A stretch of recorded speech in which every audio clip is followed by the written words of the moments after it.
I live, okay, I live in fear of never pressing record. So, I'm sure you all comfortable with Zoom, but you can change the view at the top uh, to either speaker view or grid view and see everybody. And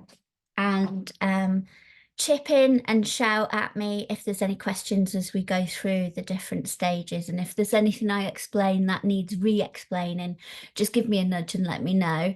And I've just set out my tray already. So I've got my palette and I've got some black and some white squidged out there already. A good sort of, a good dollop of each. And I've got my decorator's brush, medium flathead brush, a small shader brush, which is a flathead but smaller, and then a skinny little detail brush. Okay. And we'll work through the day going from big through to small. I've got a piece of chalk, pot of water, hair dryers plugged in, paints all around. I'm surrounded by chickens. I've got wet wipes, kitchen roll, and I think that's me sorted. So if you just make sure you've got all of those bits and pieces, that'd be grand. Can I ask, what are you painting on today?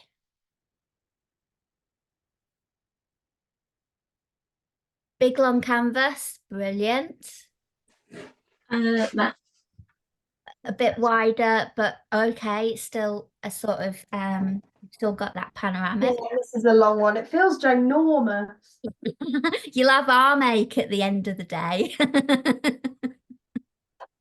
Brilliant. So we're all working on similar things. So if it's a new canvas, you might have a bag of wedgies on the back. And if you do, if you pull those wedgies off and pop them into your corners of your frame, you might have done this already.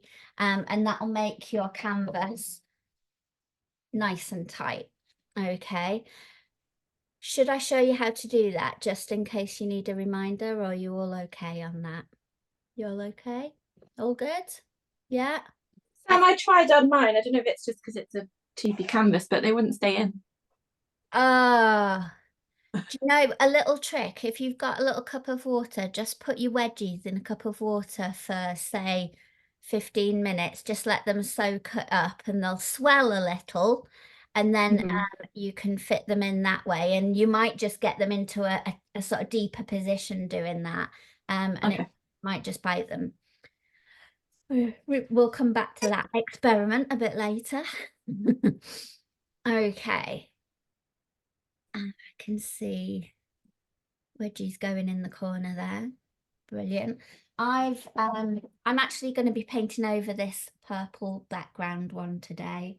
So don't cry as I paint over these chickens. Otherwise I end up with like hundreds and hundreds and hundreds of canvases that I've just got to keep moving around the studio, keep tripping over them. So your first decision of the day will be to decide on what colour background are you going to do. I quite like to get a colourful background in, but that doesn't mean you have to. You could go quite dark and quite moody, or you could go bright and colourful, or you could go graduated from one colour to another, or even graduate it along the length of your canvas as well. So let me just get into position.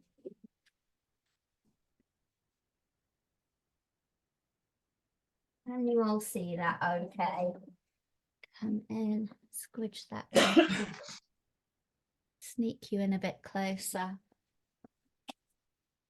Right, so I fancy a bit of a light blue-green going over this. So I'm squidging out some green, squidging out some blue. Oh, this paint feels really cold. It doesn't want to move.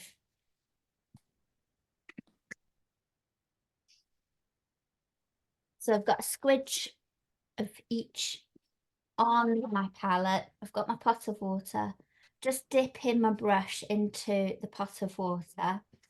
And I'm, rather than blending on the palette, I'm going to blend on the canvas. So I'm just scooping up a bit of blue, green and white. So whatever colours you want to go for. And then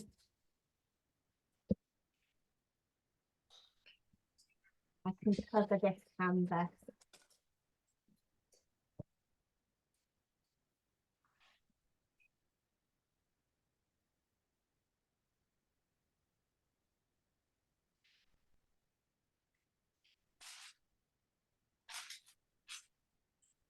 And I'm going in every direction. I'll just move these canvases out of the way. In fact, I'm going to swap easels so I can alter the height so you can see it a wee bit better.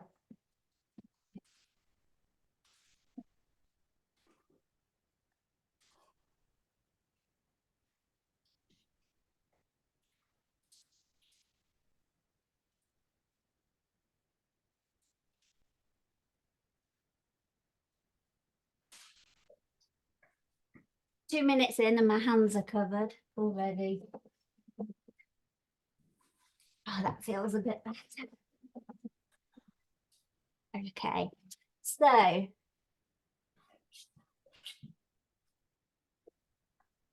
I'm picking up bits of colour and smooshing them on the canvas. So I've hardly made a mess on the palette at all.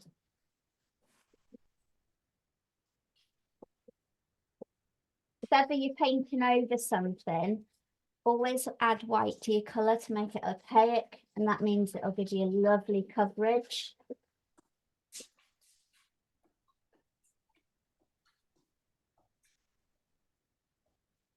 And what I'm aiming for is getting these lovely transitions from one colour to another, and I can see the brush strokes in there, and I'm not over blending. The tendency will be to over blend, which is fine. It gets you to one colour, which doesn't hold as much close interest as if you were to leave these lovely energetic brush strokes in. And if you feel your brush strokes are all going in one direction, just spin your canvas around.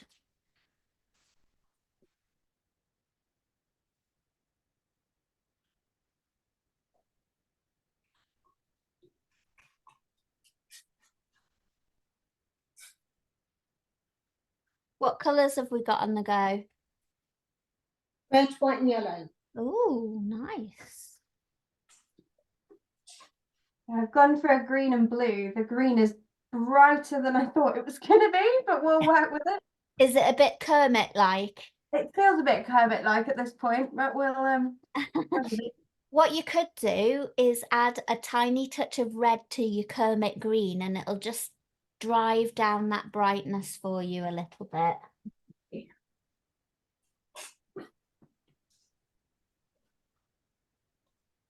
I think green out of a tube is really tricky to manage sometimes, and very often you've got to mix it with some other colours to get a bit more of a natural green that feels a bit more restful. Otherwise they look a bit synthetic out the tube, don't they?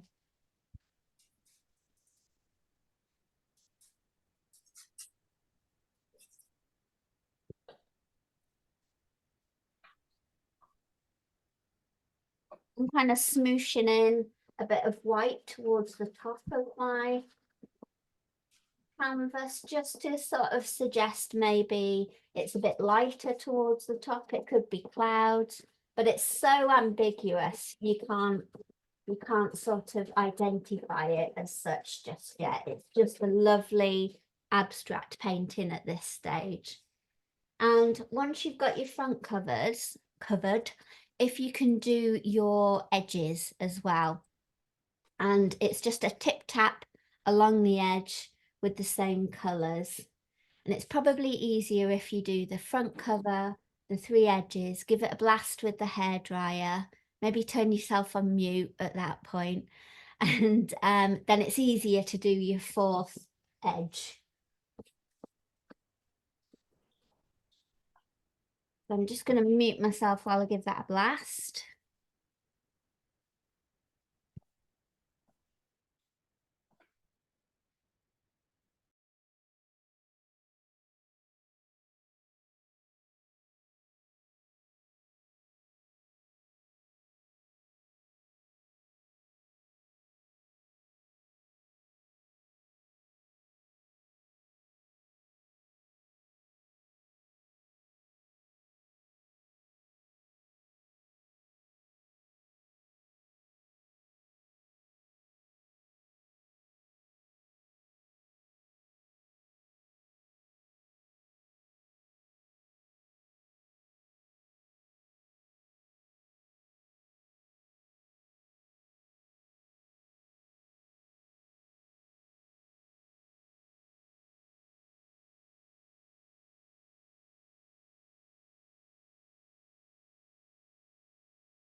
So you might want to give it a second layer after you've got it dry. You might see a little bit of canvas coming through and the colour might deepen with a second layer. So get it totally dry first of all, and then consider if you want to go in for a second layer. I'm definitely going to go in for a second layer on mine. I can see some underground chickens from the last painting I was doing. So I'm going to build up the depth of colour.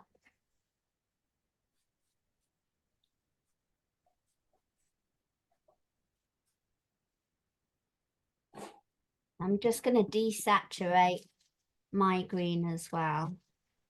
I think we must have similar greens because mine's very Kermit-like.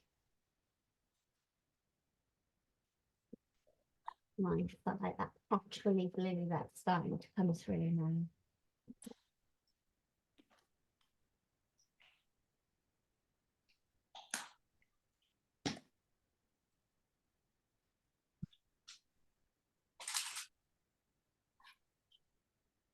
If you hear the door knocking at any point, it's probably the cat. Every time I'm in the cowshed, she likes to just come in and have a check at what we're doing. So no doubt you'll see her. Recovered now then, Sam. Say again? Is she recovered now from her accident. Yeah, that was about this time last year, wasn't it? It was because we came up for the colour thing, didn't That's we? it, yeah.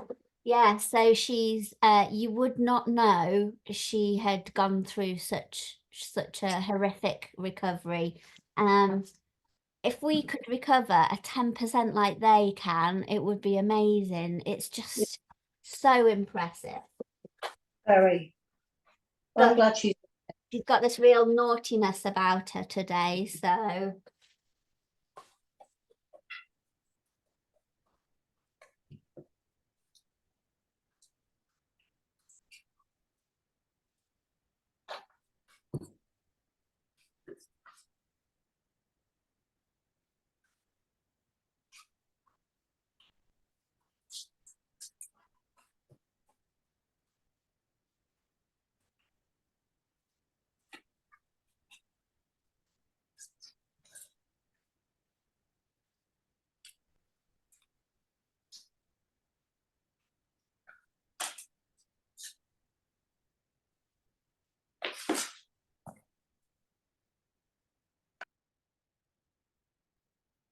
should just do a chill out Sunday one day where we just paint backgrounds, I reckon.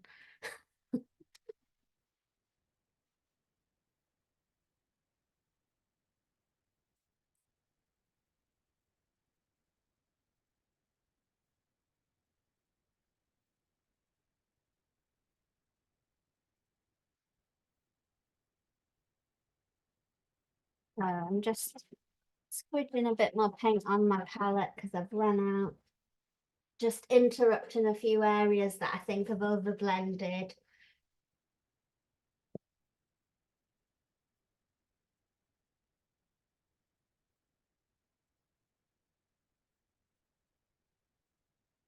That's it. Okay, so I'm just gonna go on mute again and get that nice and dry.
So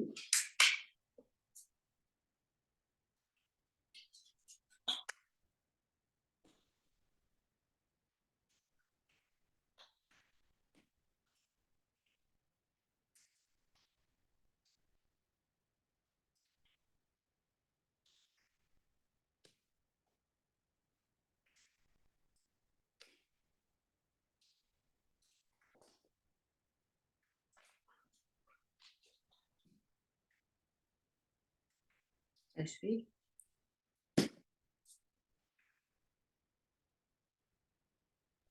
How's everybody doing? Done. Yeah. All good. Brilliant. Oh, lovely colour.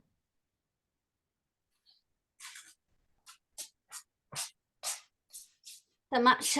I'm covered already. So it might be that you want to spin your canvas around because you might prefer the way the paint swirls in one particular part of the canvas. So for example, the majority of the bottom of the canvas is going to be covered up with a fence. So if you've got a nice transition of paint that you really, really love, spin it around so you save it and it goes towards the top.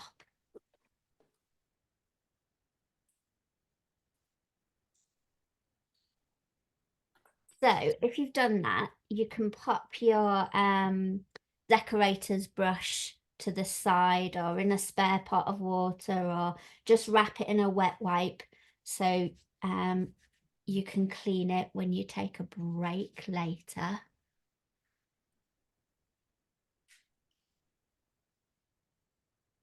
So is everybody's canvas nice and dry?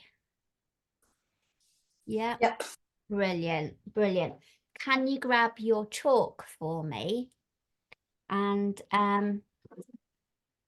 what we're going to do is chalk out the chickens. But before we do that, we're going to do the fence, which I nearly forgot about. So unwrap your big brush. Totally forgot about that. Just as you all wrap it up nice and neatly. So you've got some black on your canvas and you've got some white, hopefully still. Don't worry about cleaning your brush because the black will overpower whatever colour you've got on your brush at the moment. And what I need you to do is pop it in the black and then pop it in the white. So you're kind of tapping it in and you're getting a bit of black and white on your brush at the same time. And then bash it into the bristles of your brush. So what this does is push the paint up the bristles and it splays your brush a little bit. Okay. Tiny bit of water into that brush, tiny, just like dink it in. And then about a quarter of the way up on your canvas, so it'll be different for each different size. What I want you to do is drag a wiggly, don't worry about being straight. Bit more water if it's dragging too dry. Drag it across the canvas all the way. Try not to go over and over that line. Bash in a bit more paint for your second pass. And this should get you some really nice, like grainy description of a fence. And I quite like it when it goes bitty. I'm just gonna bring this up close. I quite like it when it goes bitty. Oh, hold on a minute. Zoom's just giving me a warning. It's gonna switch off in 10 minutes for some reason. One sec. So while you're doing that, I'll just faff with Zoom.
Okay, that should be okay. It shouldn't interrupt us. Right, if it's looking like a thick black line or a thick white line, use the opposite colour to get a bit of grain description in. I've just got a couple of holes in my fence, so I'm just going to add a wee bit more, tiny bit of water to bash in the black.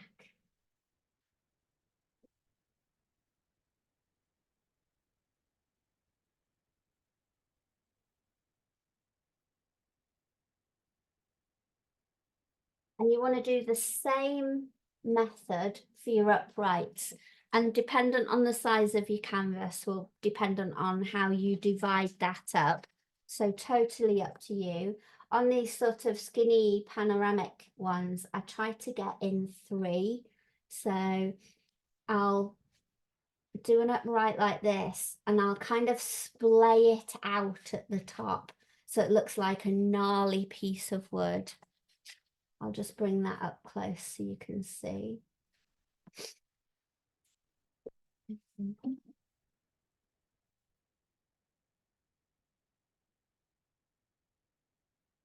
So I'm not looking for tidy, straight, new pieces of wood. I'm looking for knobbly, gnarly, splintered.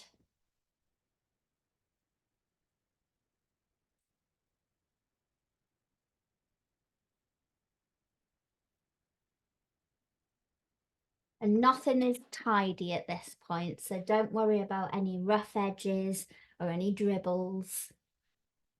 And once you've got that in, give that a blast with the hairdryer. I'll just turn myself on mute again.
So we'll do more work on the fence later on. Don't worry if it hasn't got enough gnarliness or enough description of texture on there for your liking. We'll get back to that later on with the skinny brush and put some real detail in.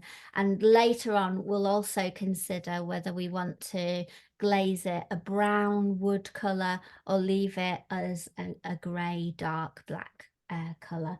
So we'll make those choices after we get all of our other characters in, because they're quite big in terms of the space that they take up on the canvas, so they'll influence your decision. So it's best to hold off on that decision till later on.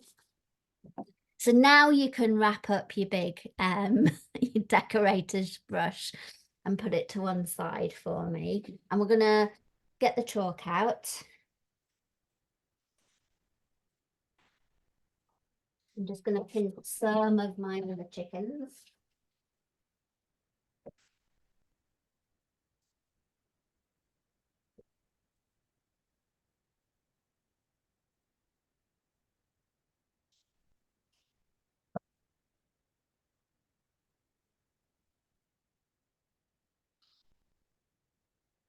So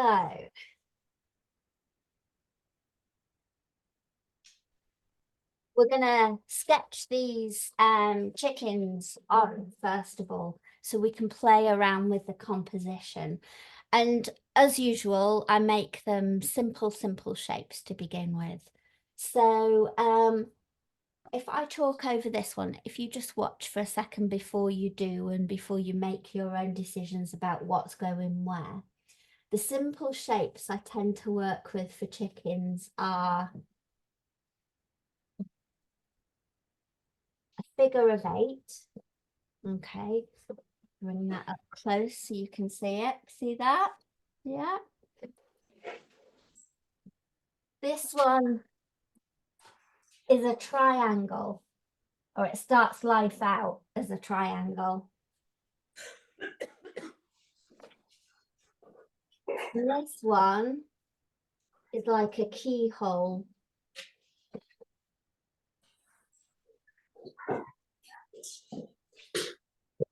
And then the chicks are just circles to begin with. And if you're going in for a cockerel, something like this one starts life out as a triangle with a triangle on its bum. Okay. So the best thing to do is to think about your main character, or what kind of story you've got on the go here. I think I'm going to have a bit of a love-hate scene here with my chickens today. I think one's going to be showering one with love while the other one's doing a runner. And this one is always my favourite one to get in. And this is the keyhole shape. So this fence is nice and dry, she says as she scrapes a bit of black on her hand. So keyhole shape going in just with chalk. And it won't be perfect, but it gives me something to work with, begin with. And then that keyhole in the middle at the top, I add the comb. And rather than fit the comb into the skinny panoramic shape of the canvas, I kind of curve it around, and this gives a bit of movement to the character as well. So I wiggle that comb into the center of the forehead like that. 2 big circles for eyes. For now, the beak is a triangle, and then the danglies from the triangle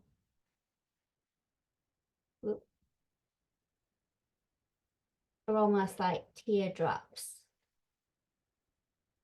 And then whatever chalk is in my way or I don't need, I just wipe that away, so I can see the character that I've created a wee bit better. I'm going to bring that in close so you can see. If it's helpful, take a screenshot or take a photo on your phone.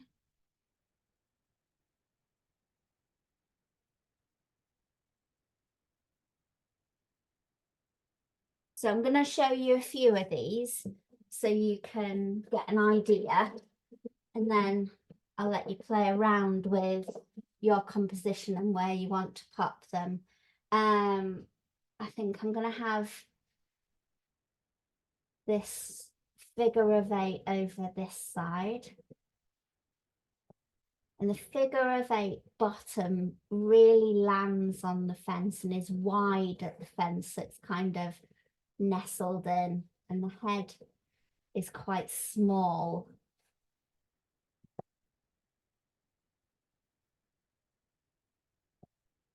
And again, I can scoop the comb around, a couple of eyes in, a couple of circles.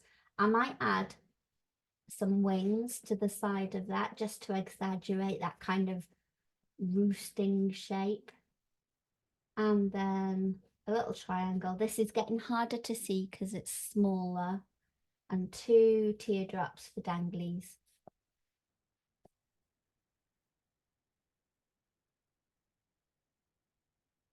And then let's have a look.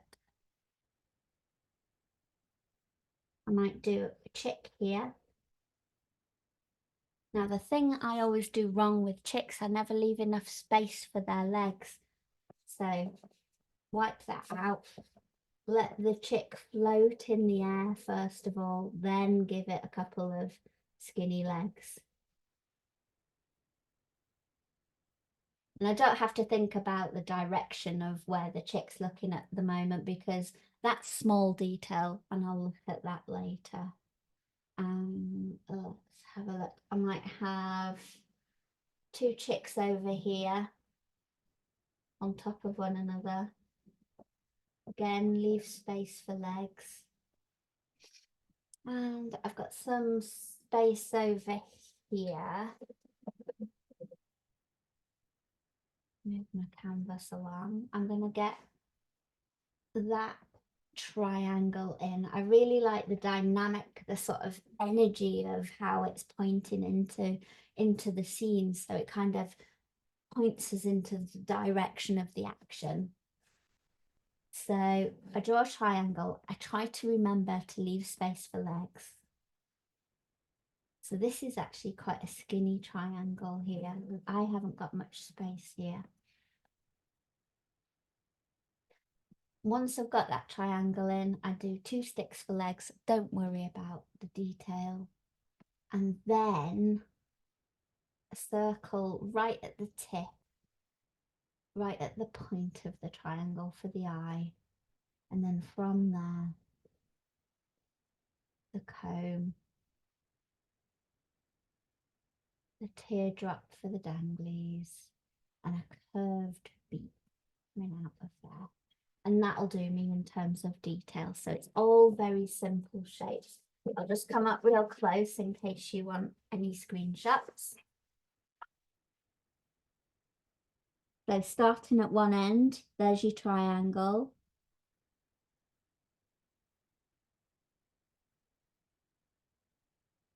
And then moving on to your figure of 8. And then little circles for chicks. And then the main character, which is the keyhole shape. Okay. So I'm going to go and put the kettle on while you play with your shapes and think about where you're putting them. I'll only be 2 minutes just in case you've got any questions. Remember that you can gently wipe away the chalk with a wet wipe should you make a mistake or think that you want to change the order of your lineup. Don't feel you have to put all of your chicks and chickens on the fence. Some could be off the fence, some could be poking in the foreground. Just 1 second.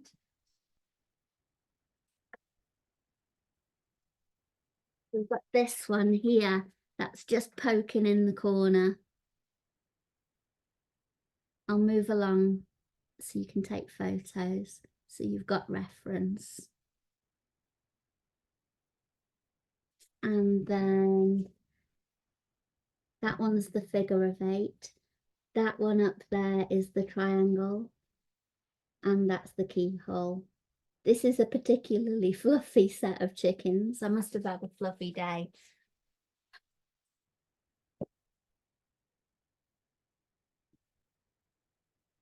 So if you need a reference for the cockerel again, that's a triangle on top of a triangle. Okay. Everybody happy to give that a go for a minute or two? Yep, excellent. Right, I'll put the kettle on and I'll be 2 minutes.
How's everyone doing?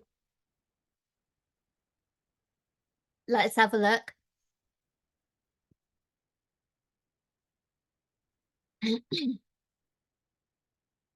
Brilliant. Loads of chickens. Look at that.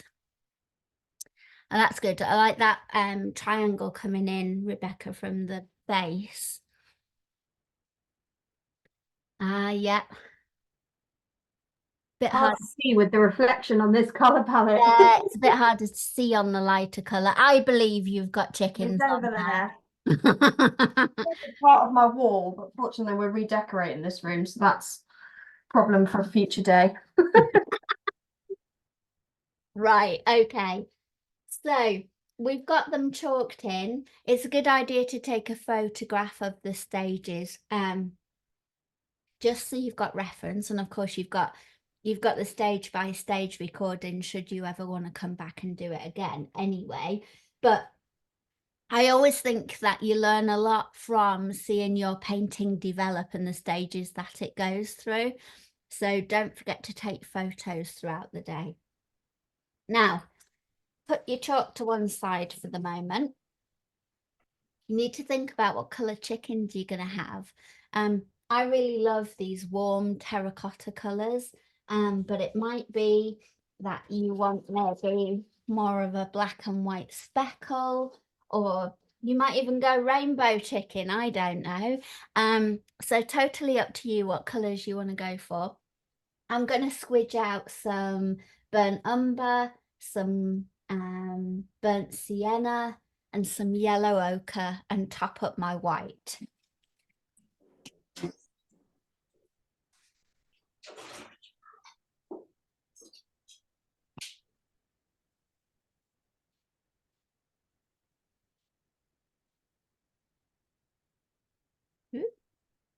Just throwing my burnt umber everywhere.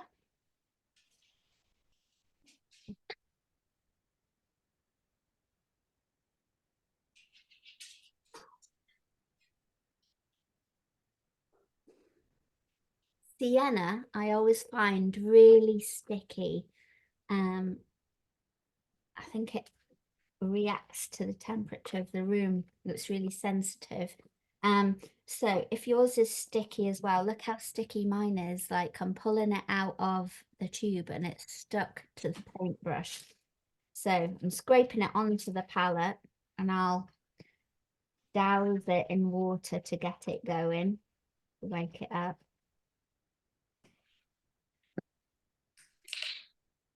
And what else do I want? I want some yellow ochre.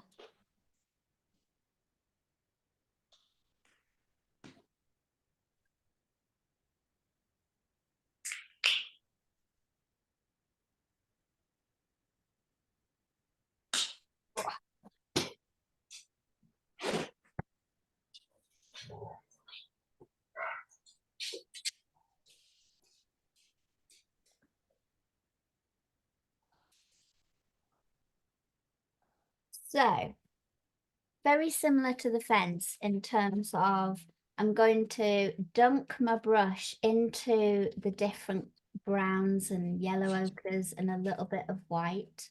So my brush is totally loaded with colour. I start on the biggest one first of all.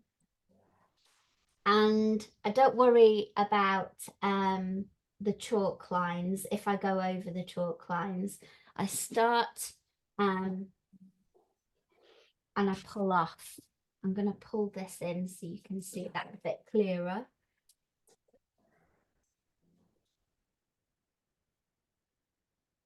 So I'm going to do it upside down so you can really see it. So I place my brush and I flick, flick, flick, flick. And I work my way around the shape of the chicken.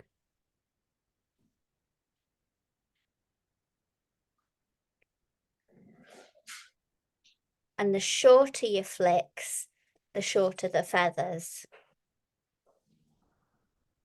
So it's a real do and move no going over it because you lose that lovely transition of colours on your brush. So my first pass looks really odd, but it kind of, and I might have bits of background coming through in places, but my first pass will look like that. Be careful not to give your chicken like a centre parting like I've just given him there. So just floof him out, or floof her out, and work a little bit around the eyeballs. This is where I start to actually add eyebrows to mine. So a little flick, and then from underneath the eyes I work around as well. I don't have to close that gap, but it's almost suggestive.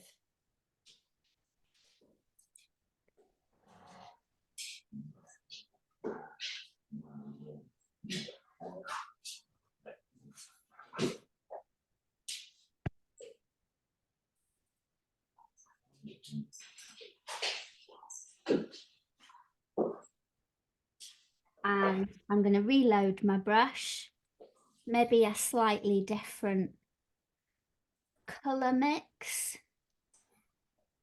I'm going more yellow, ochre and white on this one. Let's see how that works.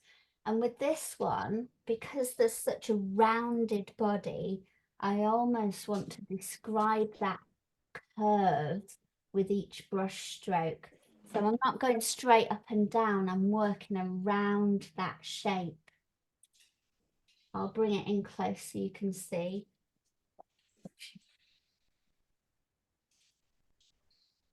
So I've worked around the circumference of the body, first of all.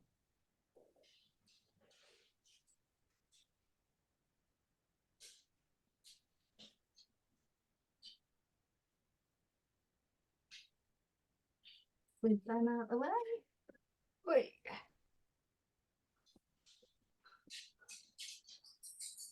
And then I can go in and block in the body.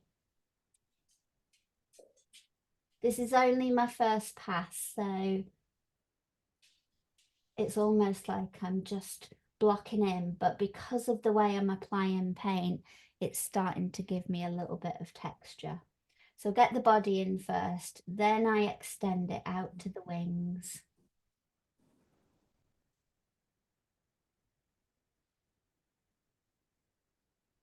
And it might be I need my smaller flathead brush to do the head. I can only get a bit of it in. So I'm dropping down to my smaller flathead brush. And I'm doing the same, but on a smaller scale.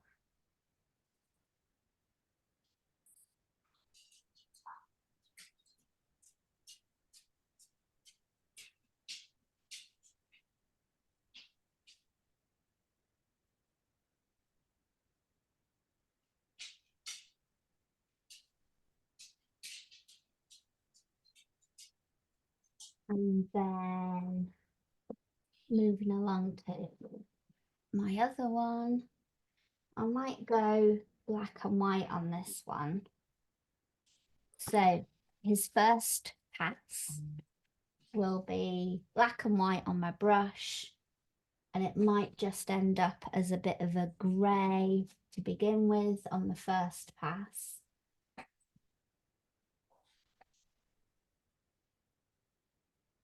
Still the same flick, press and flick, press and flick. And I've still got bits of background coming through. That's all right. And I'm exaggerating the direction in which it's coming from. So there's a real sort of directional brush stroke.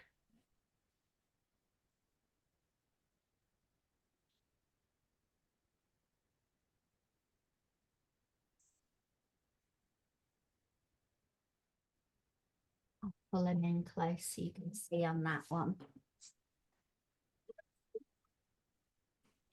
So this one is the grey, which will end up being a black and white speckled. And the important thing to notice is the direction of brush stroke. It kind of exaggerates that that particular chicken is going into the picture. This one, the direction of brush stroke, exaggerates the shapeliness of this chicken, and that it's really sort of sat down, roosted and nestled into the fence. And then this one, the one that's closer to you, this one has feathers going in each and every direction, which kind of gives a bit of movement.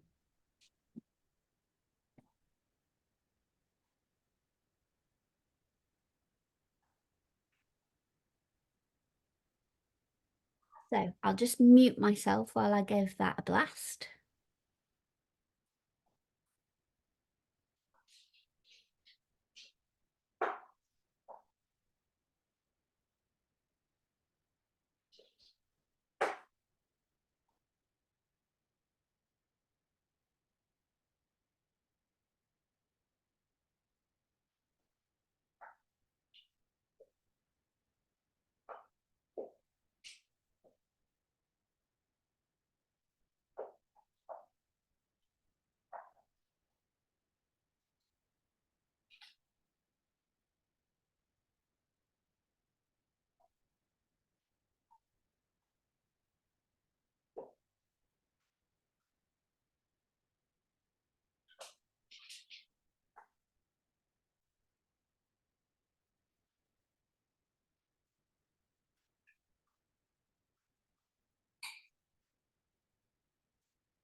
And to tackle the little chicks, it's just yellow ochre and a little bit of white.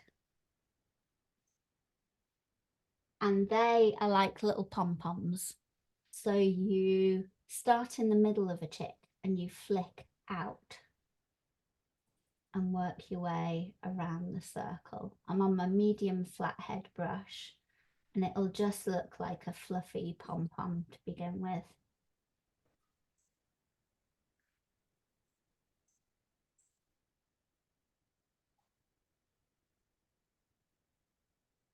You can give your chicks little wings as well if you want, which I think I might do in a sec. I'll just get a bit of colour on them first.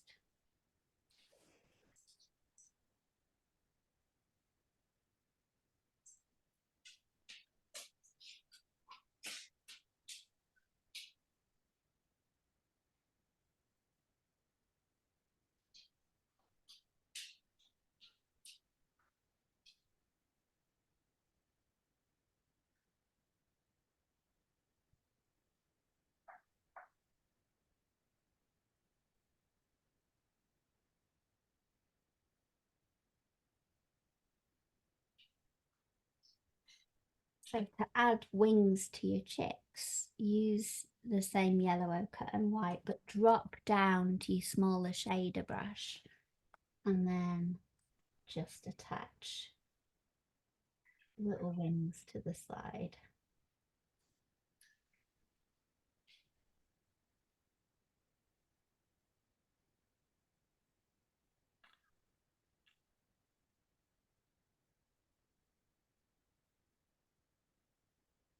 Quite nice if you've got a couple of naughty chicks that are climbing on top of one another, that one set of wings is going one way and then another set of wings is going another, just to sort of give a little bit of chaos to the picture.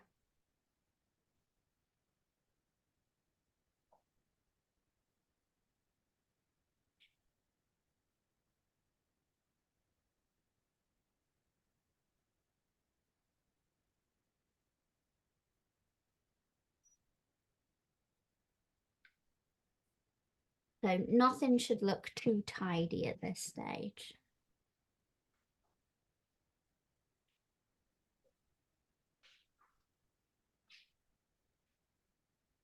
Sam, I got a bit behind there. So the chicks are just essentially a pom-pom flick circular movement. I can't describe it any other way, sorry. Yeah, fluffy Right. pom-pom, channel fluffy pom-pom. So a bit of yellow ochre and white. Start in the middle of the chick and then flick out with your brush. Okay. And they're just little fluffy circles.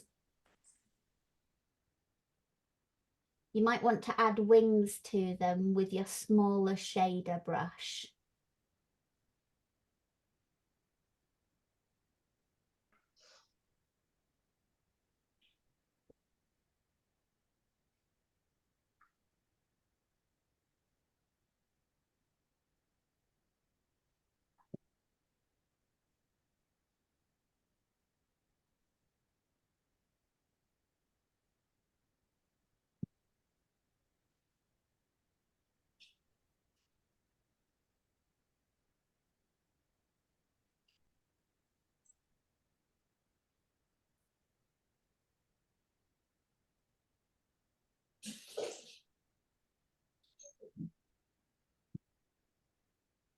So this is just our first pass at the description of feather texture.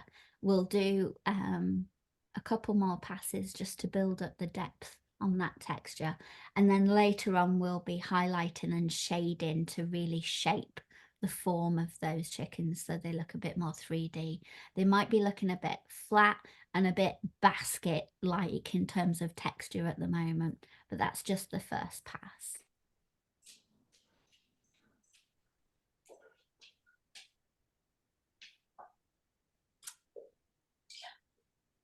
And of course, the more chickens you have, the more work you've got to do.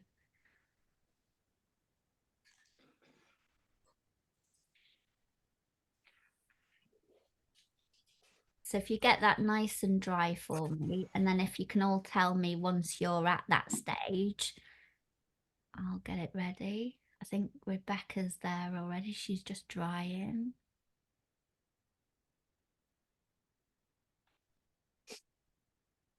Actually, I need to dry my chicks, so I'll just mute myself a second.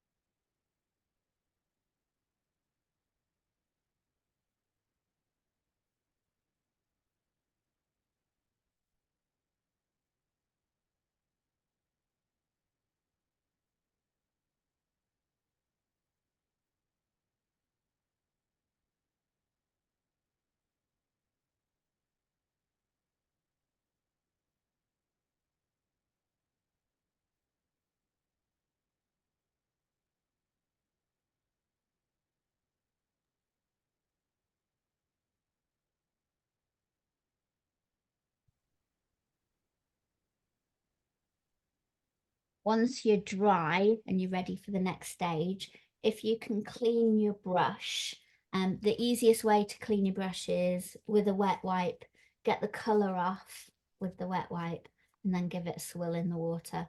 And that just stops your pot of water getting all as muddy as it can get. And then if you can make sure you've got some white on your palette, ready for the next stage.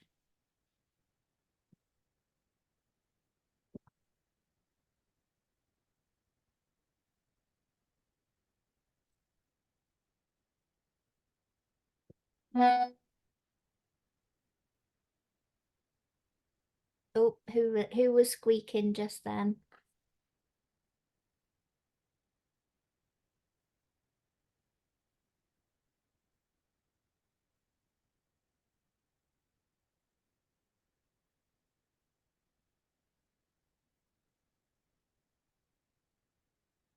Same with your small flathead. Give that a clean and get that ready.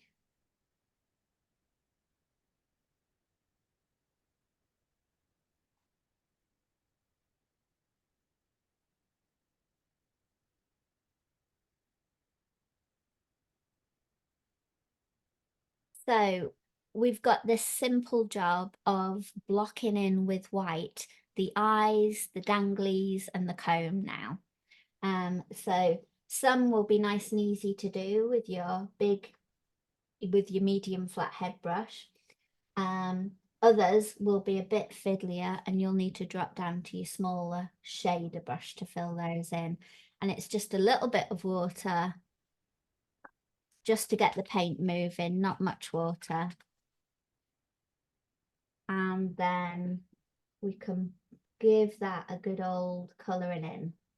And what this does is just block out the background for us. And it gives us a nice undercoat to paint on top of. Because if I were to paint red on top of the blue would optically mix and it would return a dull, dark, purpley red. So I want that to be blocked out, and white is the best way to do this.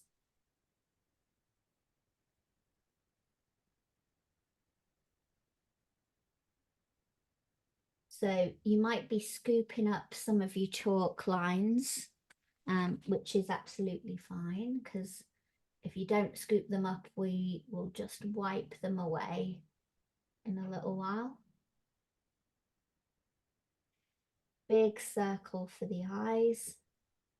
Now, dependent on your white, you might need to dry this and give it a second layer. I say dependent on your white, it's dependent on your white and dependent on the strength of colour of your background as well.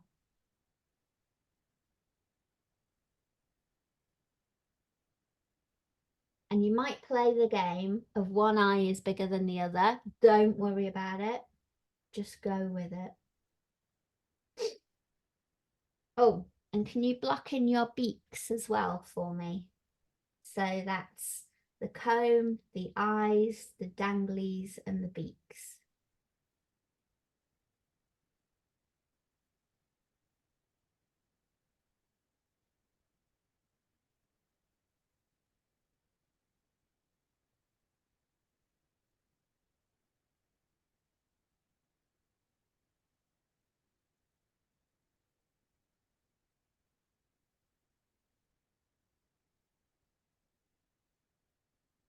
I'm just arcing up the top side of my beak into the face. So it's almost gone from a triangle shape into a kite shape for the beak. Now I need to drop down to my smaller flathead to work on the smaller ones.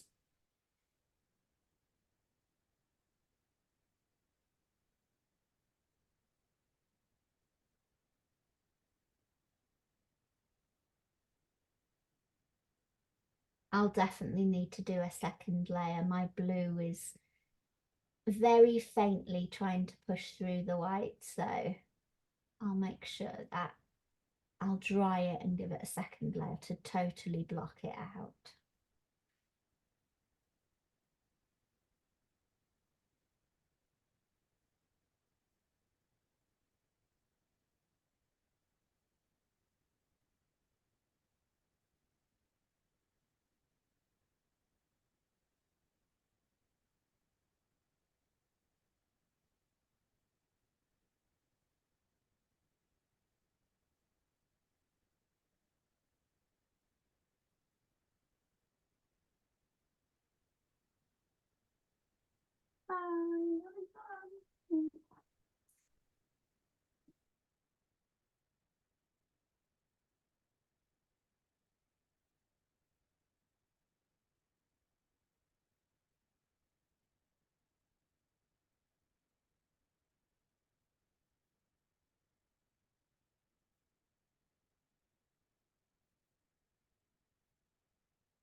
So that's my first blocking done.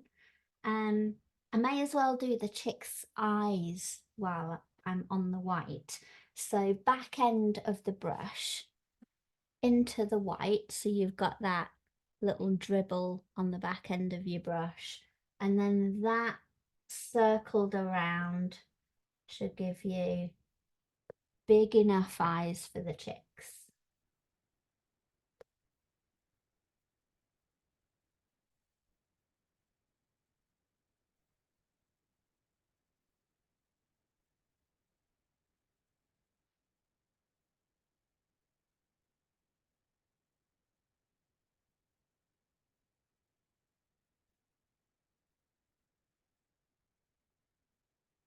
Okay, I'm going to give that a blast now.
How's everyone doing?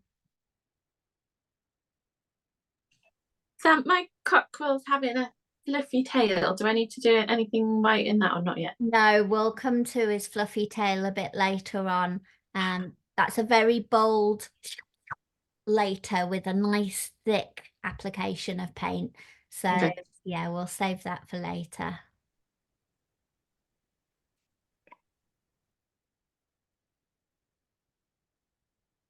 So if you get that nice and dry, and what you can do after it's dry is just wipe over so you get rid of any remaining bits of chalk, and that really helps us see what we've got then.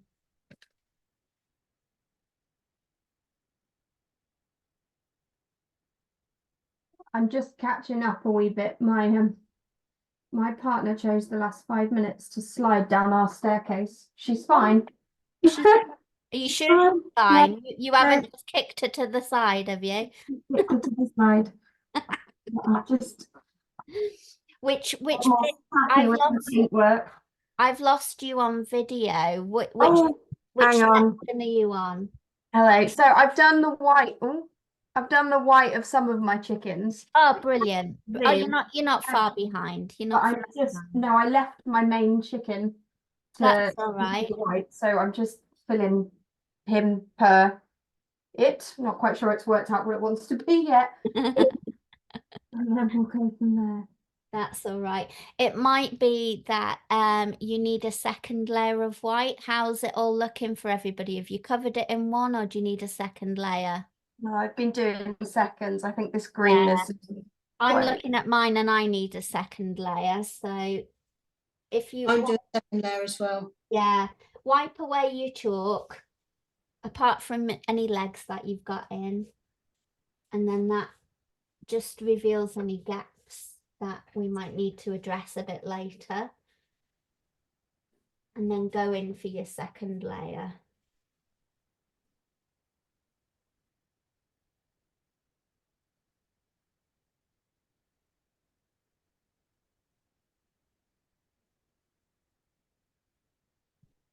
So you haven't had to patch your partner up with bruises and plasters and God knows what, have you?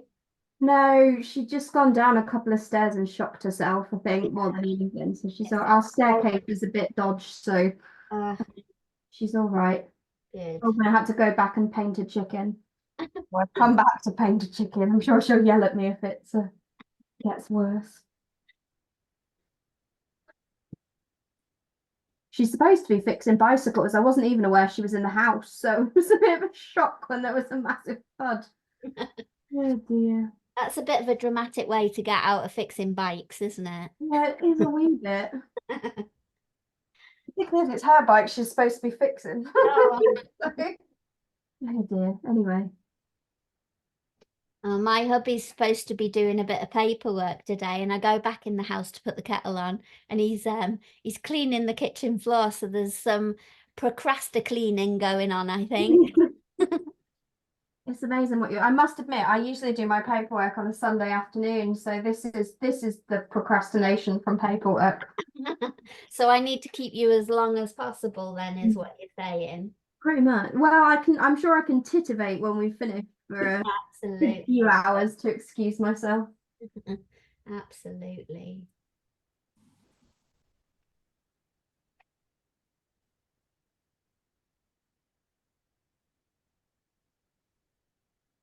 So the morning of this workshop is all about blocking in, making sure we've got the right shapes. And then the afternoon is about shaping those shapes and adding any extra decoration, any extra wee beasties, any foliage.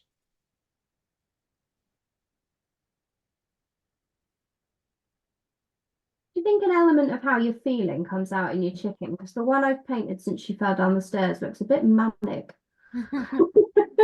Absolutely, it always comes out on the brush.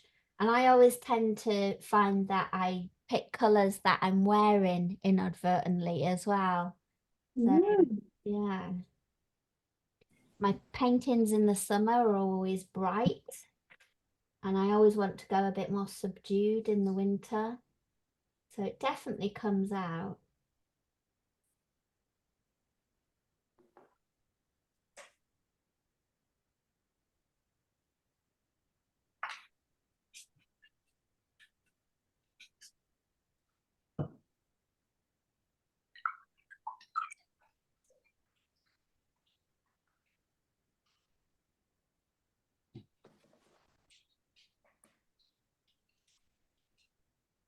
All right, I've got my second layer in. I'll just mute myself a sec.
You're muted.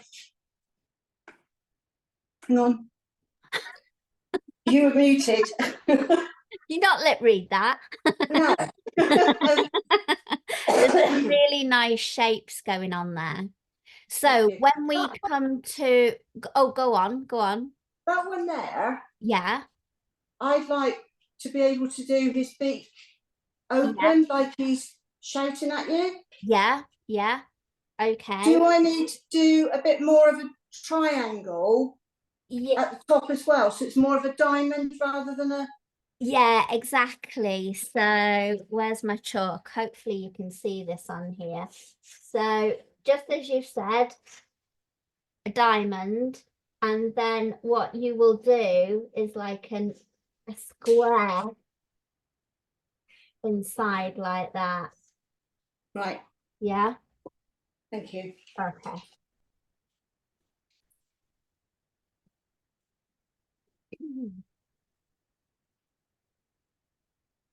Sharon, later when we come to mix red for our danglies and comb, we Yeah. need to mix a red that's really going to stand out from your background. So is your background, the screen might be giving me a funny color. Is it an orangey red at the moment? Yeah, I put cadmium red hue Yeah. with yellow cadmium hue and white. Okay. Brown. I do have the blue red. Yes. So if you could dig that out, that Okay. might be better just because it's a different color temperature undertone. It will Yeah. stand, it will look different to your background. Okay, I'll go and find that while everybody else is finishing then. Fab.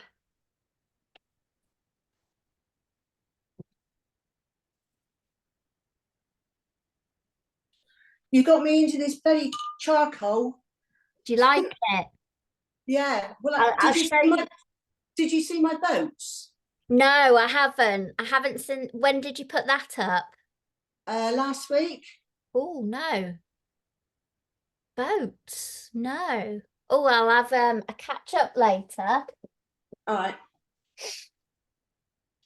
So was it with the same willow chalk, willow charcoal? Yeah, and then I did it also with pastels. Yeah. The exact same. So I did my hair in the charcoal, and then I did it in pastel, and then I Yeah. did the boat in charcoal, and then did it in the pastel, so you could see the light reflection. Yeah. I really am enjoying that actually. This is for a project later in the year. I've got some charcoal powder which you paint with. So Oh I think you will love that. Yeah. wow. So it's basically charcoal that's been ground really, really fine. It's almost like it feels like soft dust. And Wow. you mix it with water or an acrylic medium to paint with. And then you get the best of both worlds, a bit of a painterly vibe, but also you can get a dry vibe with it as well. And it's just willow charcoal, so it's the same material, it's just been processed slightly differently. So that's something we'll come back to in there as well. I'm glad you've liked that. Yeah, I did. Because we're painting the hair, aren't we, in February? Yeah. Just sort of taking it through to sort of exaggerate the different things you can do with one image and how different they are. And then you can get a real reflection on your preferences then. Are you preferring to work wet? Are you preferring to work dry? Do you like to mix the two? What effects do those have? So it's really sort of getting into the materials a bit more this year. Yeah. I've made a concerted effort to try and do more this year rather than just do the one painting, because I'm also doing a watercolor, trying that out as well. Yeah. How are you finding that? It's more fine detail, so sometimes I actually, you say to us not to noodle. Yeah. So on watercolor you can noodle. because you've got to blend it together. So I find sometimes I find that easier. Yeah. But yeah, I mean, it's just I still just can't find my niche, if you know what I mean. So I think I'm just trying everything out still. Yeah. And are you have you got a gut feeling about what you're liking from all of these different methods and techniques, or do you need to do a bit more reflection on that? I still think I need to do more reflection.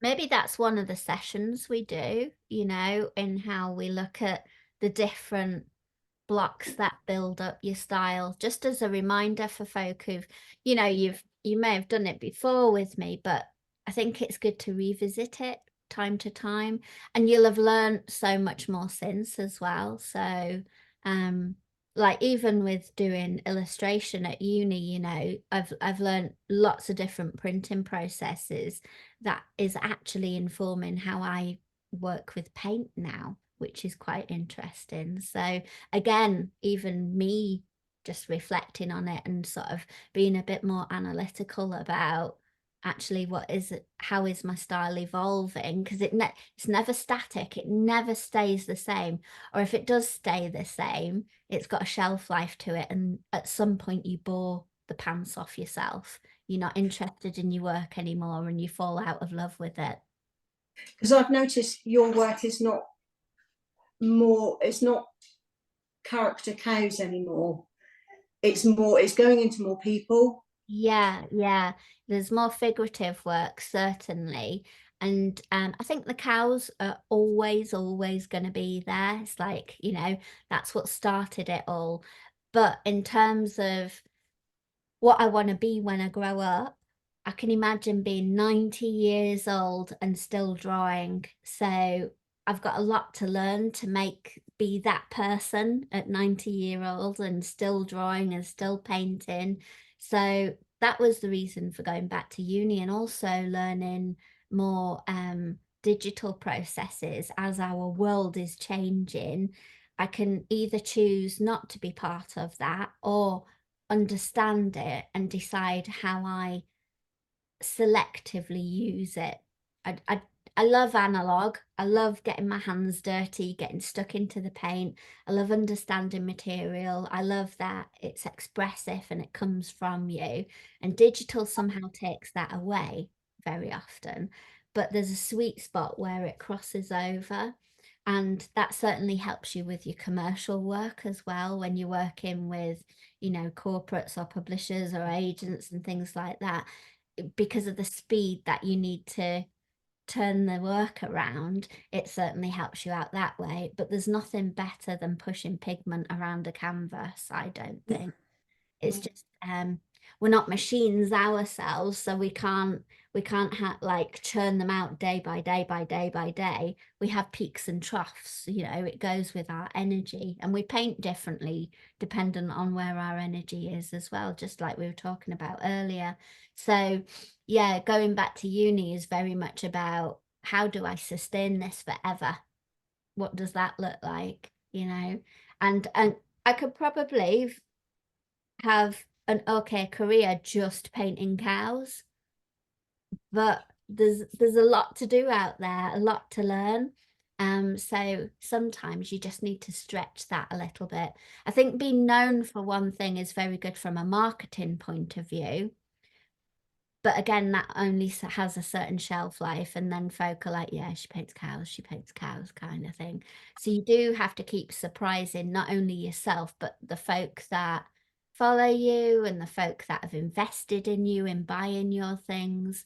And also when you're teaching, I think it's really important to keep learning yourself, so you can keep bringing new things to the people that you're teaching as well, and being brave to experiment. So that kind of inspires other people to be brave to experiment as well. So it's this ongoing, never stopping thing. It's like a hungry beast at sometimes, you know, you've got to feed in it. Yeah. Is that your Joan Erdley in the background? Yes. I thought so. Yeah. I want to do a bigger one of her. Yes. Yeah. Yeah. Oh, it's good to see. Right, how's everybody doing? Are you all there? More or less? I'm just finishing my chick's eyes, but I've caught up. It's that Excellent. dash on the paint, but that's probably no bad thing. Right, I'm going to go and get my other red. Yep. Okay. So we're nice and dry. If you can squidge out some red for me. And I think you both will be good with red cadmium if you've got it, like the orangey red. If it's just a red cadmium hue, that's fine too.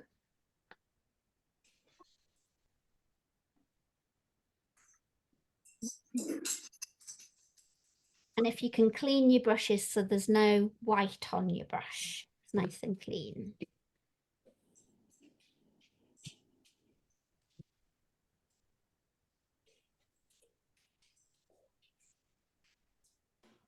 I have single-handedly covered everything in paint.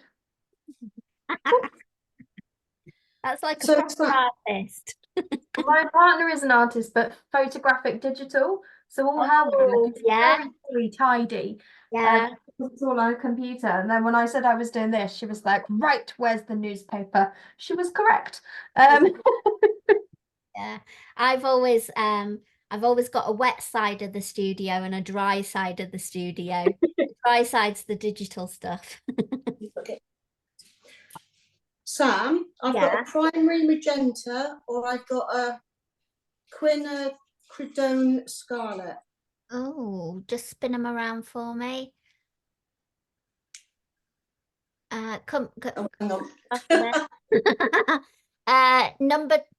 Number 50 is, I think, Yeah, most different to your background. right. So that's the primary magenta. Okay, cool. Let me just see if I can get rid of this waiting room. Ah, that's better. I can see a bit more of you now. View, window, enter full screen. There we go. Right, so you've squidged out some red, and it's the simple task of blocking in the comb and the danglies.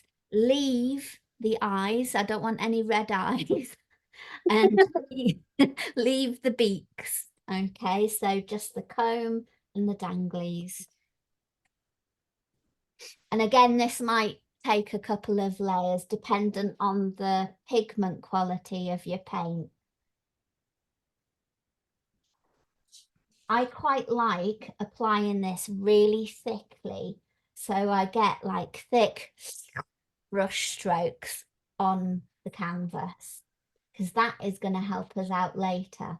So no blending in. Almost like, if you can bear it, leave ridges of paint in there in every direction. I'm going to do one and then bring it up close to the camera so you can see exactly what I mean.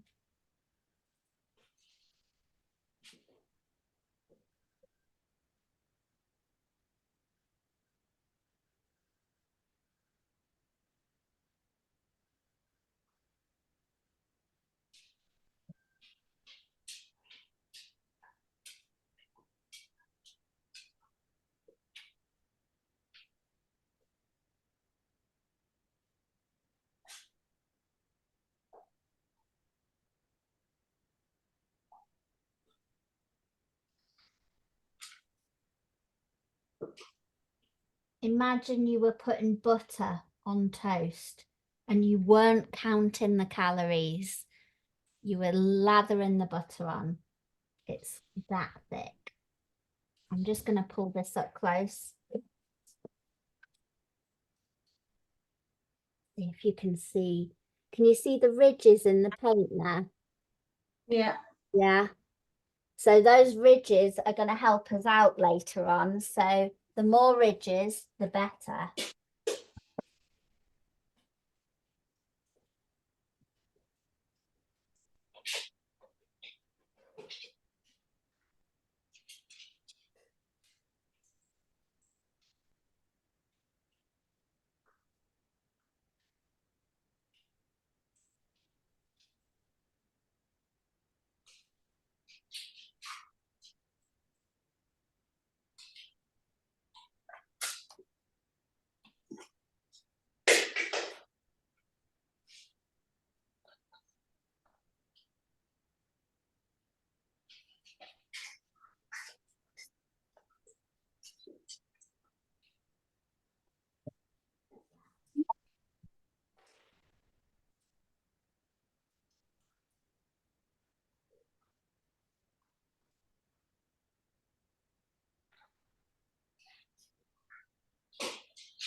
Mine's actually covering quite nicely with one layer.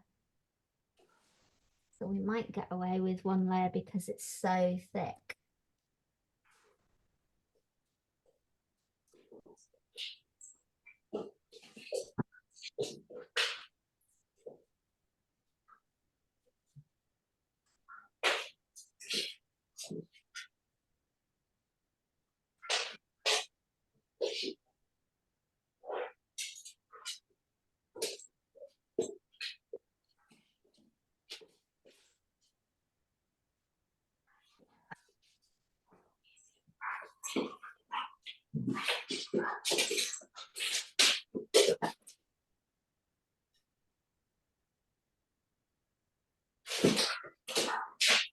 Don't worry if you go slightly out of the white shape onto the background.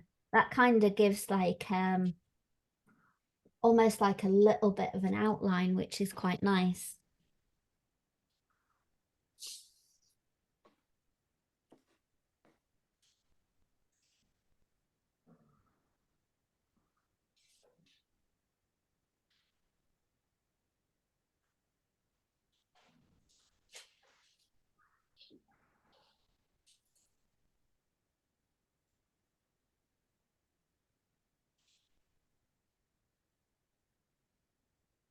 So I'm just gonna mute myself and dry that. It won't dry fully because it's been applied so thick. It probably won't be dry properly until after lunchtime. But if I start to warm it up with the hairdryer, I can get it underway.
While you're doing that, I'll just look at Sharon's charcoal.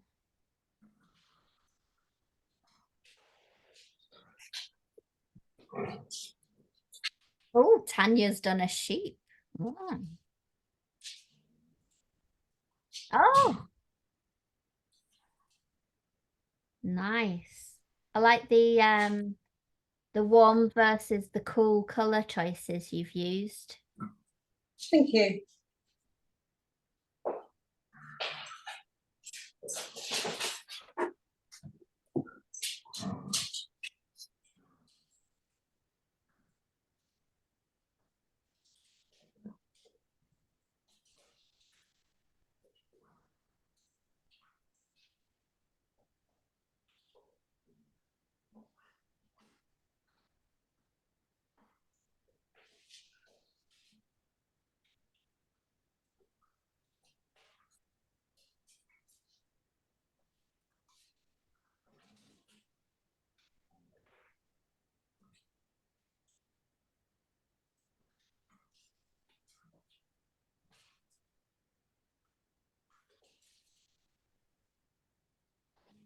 Oh, Caroline's done her dog. Seems to have captured everybody's attention, the charcoal, hasn't it? Yeah, I think so, because it's different, completely different, isn't it? Yeah.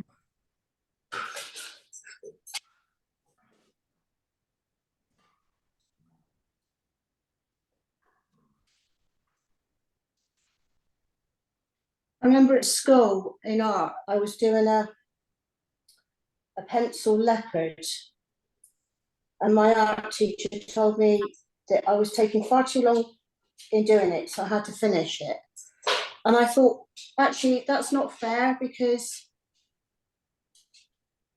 it had captured me. Yeah. Yeah. I've just got green all over my paint. All over your painting. Yeah. Oh God. Wet wipes.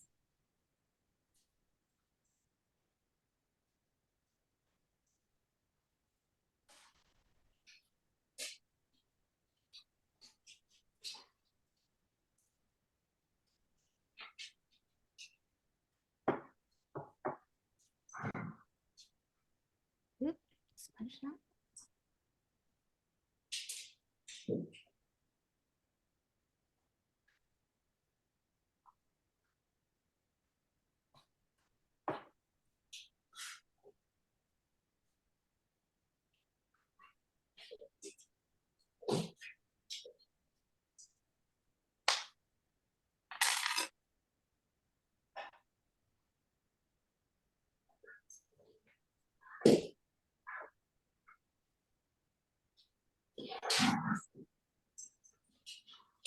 I'm just giving my brushes a good clean, get the red off them.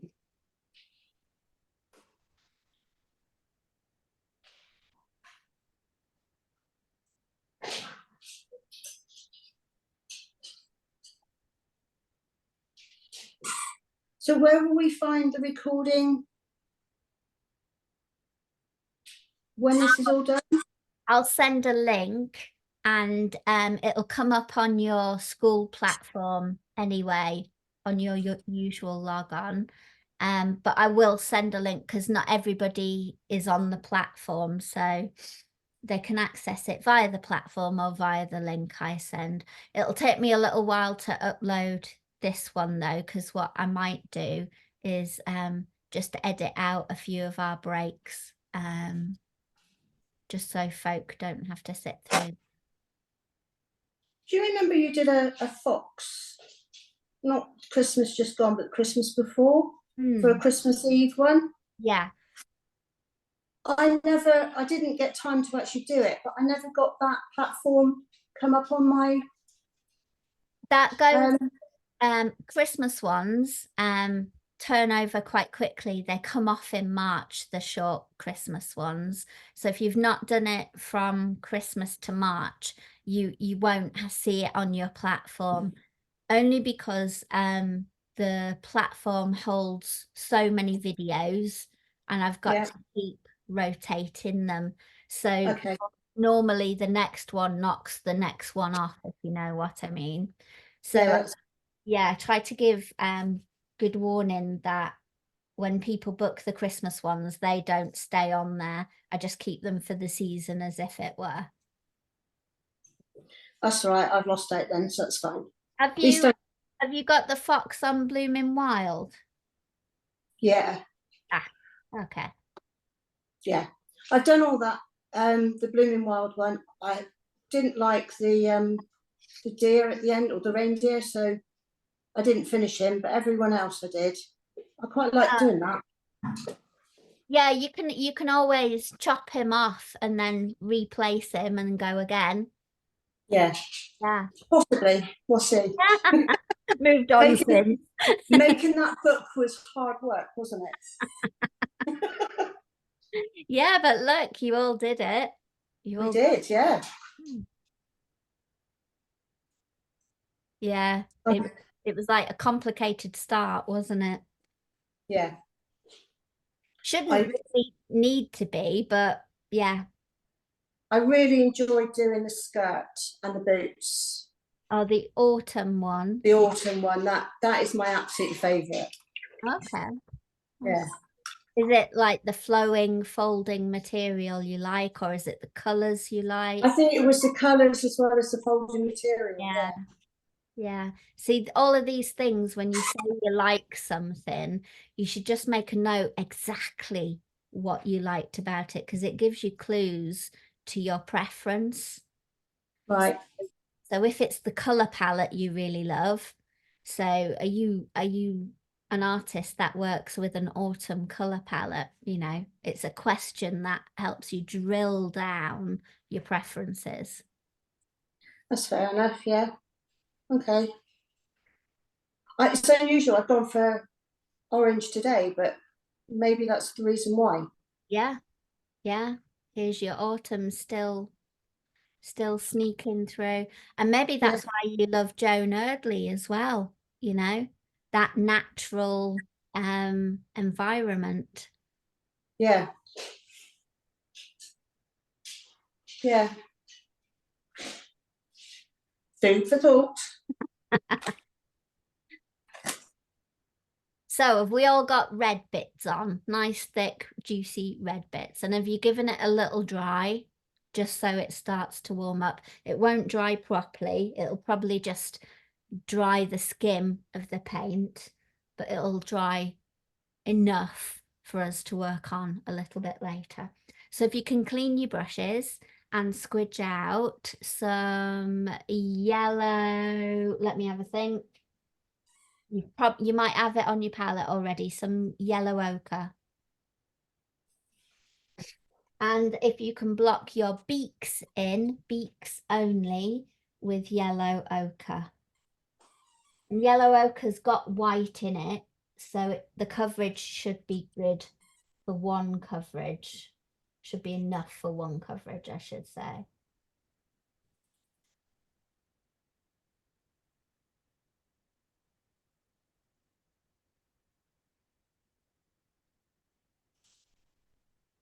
And I know our little chicks haven't got beaks yet, but we'll deal with that a little bit later.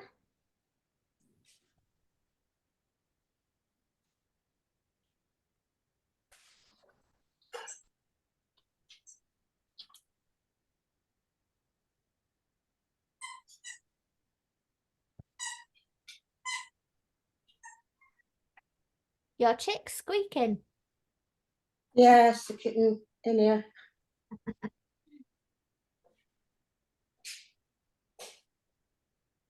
So with my beak that's open then, I will have to do a pink bit in the middle.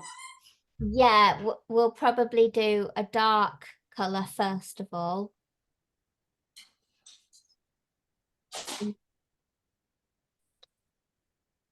So you're just doing this section.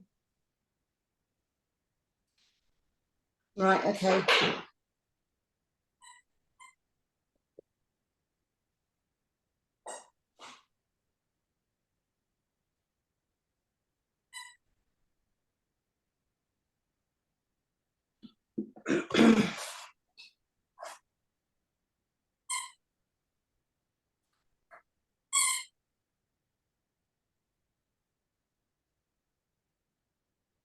Right, I'm just gonna give that a blast.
It actually tells you now when you're talking and you're muted. It goes, that's quite clever.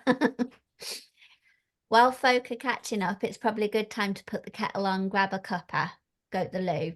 Okay. So I'll Cool. meet you, See you in a minute. back here in 5 minutes. Okay.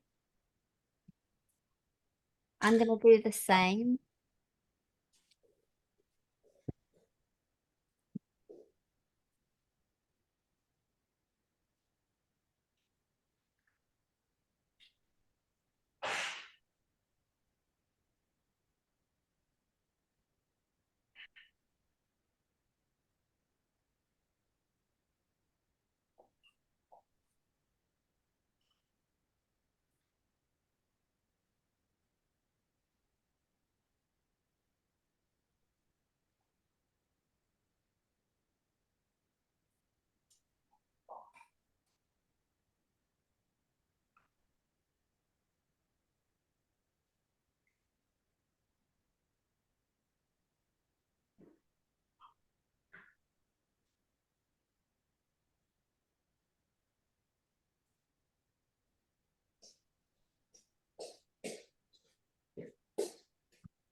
I should have made one. 1 o'clock lunch. We stopped for half an hour for lunch. Why, are you hungry now?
Okay. Everybody back. So if you can squint out like that, wiping it off your elbow. Yeah, I've just put my arm in the red while still wet. That was an error. It's fine. The canvas is fixed, and I've just fixed my red. Such an idiot. Needed chocolate, which I've now found. Oh, nice. If you can squidge out some yellow cadmium, you don't need too much. A little squirt. And I'm gonna Which red do I need? yellow cadmium. No, which red? You said squirt some red. No, yellow cadmium. Okay, yeah, I've got that. Cool. I'm going to take a little bit of yellow ochre and mix it in to a little bit of yellow cadmium and add a touch of white.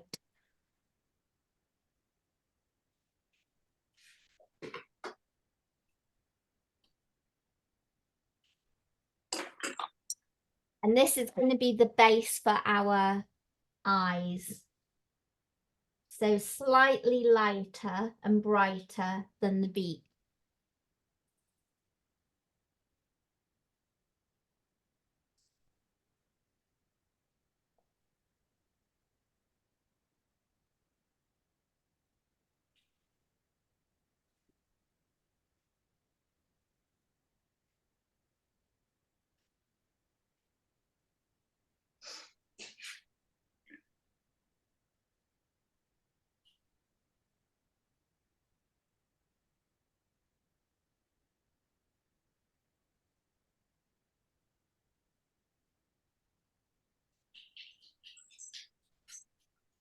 I leave the chick's eyes just as white, so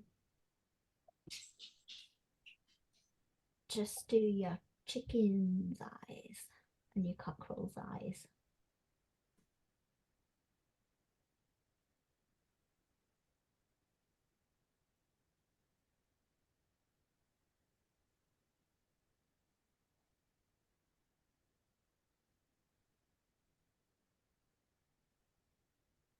And then give that a blast dry.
Okay.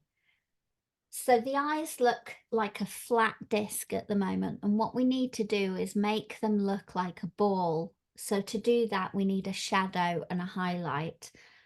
I'm going to use burnt umber as my shadow, and my highlight is going to be a mix of white and cadmium. Okay, so if you just make sure you've got that handy on your palette, you probably have already. I'm going to show you on the big one's eyes, so it's nice and easy for you to see. And it might be an idea just to watch this first before you start doing. So this first layer on the eyes is nice and dry. And what I want to do is take some shadow colour. I'm on my smaller flathead, my smaller shader brush. So I've got a bit of burnt umber on my brush, and I swoop very bravely a line in on the bottom of that arc of that circle. Wash that off, and just with water, I'm going to soften that.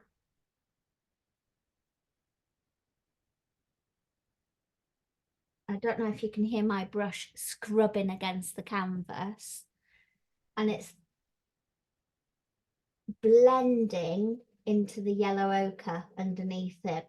And I'm doing little tiny circle scrubby motions. So I've got a nice graduation of dark brown to a more diffused line in the bowl.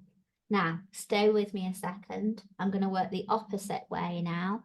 A bit of yellow cadmium and some white mixed together as a highlight and arcing around the top.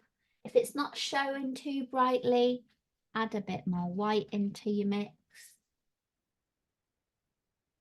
Take the excess paint off your brush, just a little bit of water. Waft it, technical term, into what's gone before. You could even get your finger and smudge it in.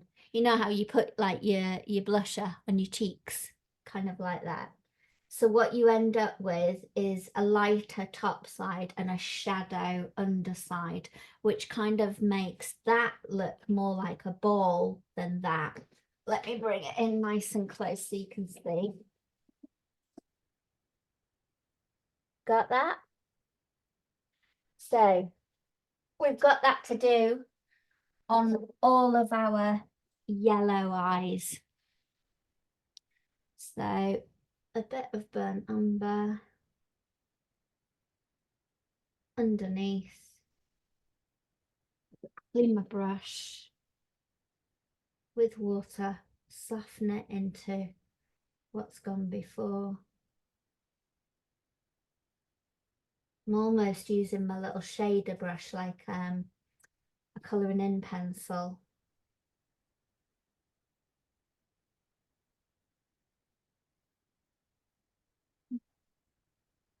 And then work the opposite way for a highlight with some white and cadmium.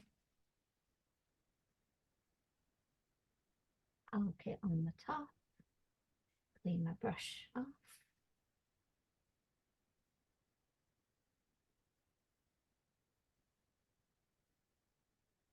Blend it into what's gone before.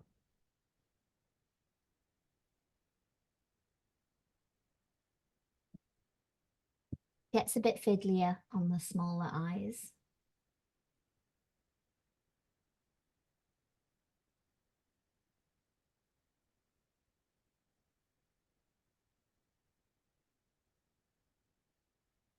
If you feel you've got too much paint on the canvas, just lift it off with a little bit of the corner of your wet wipe.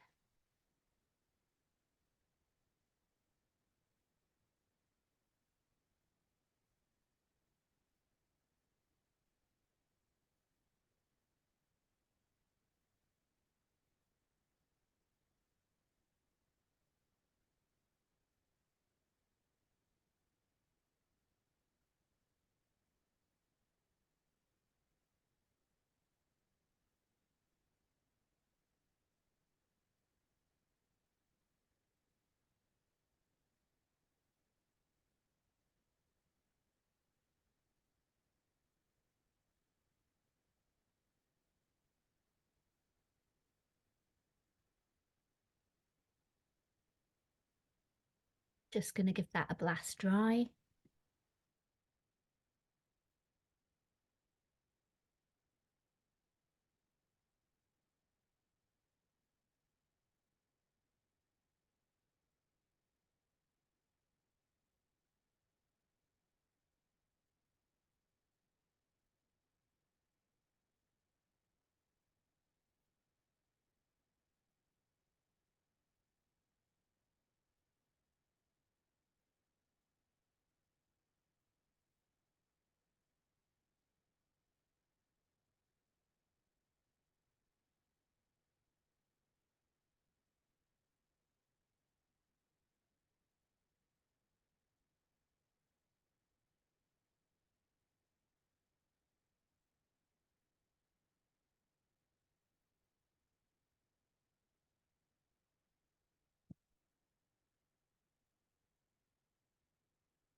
Sam, you're on mute if you are talking, by the way. I am. Hold on a minute. I'll just wipe all that off and start again. Yeah. Right, while we've got burnt umber on our palettes and handy, I just want to shadow the undercarriage of the chicks. So still on my small shader brush, and I'm popping a bit of burnt umber on the undercarriage. And if you've got wings, just on the underside of the wing as well. Burnt umber's a really lovely colour to do shadows with because it's translucent, so you get to see a little bit of the colour from underneath, and you get to see the description of what you've been painting as well. And you can build up shadows very gently with it.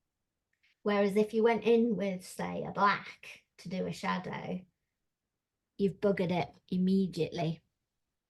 So if you're looking for a gentle shadow, always choose something that's translucent that you can gradually build up.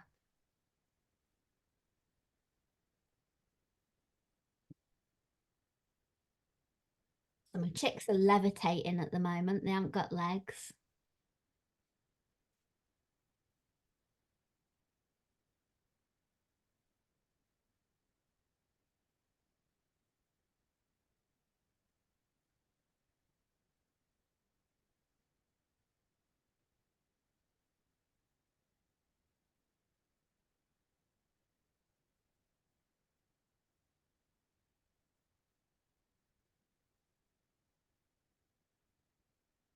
And the glaze dries nice and quick, so you don't have to give that a blast. We're going to use the same method on the beak now. So on the bottom side of the beak, brush in a bit of burnt umber, then with a tiny bit of water, soften that into the yellow ochre.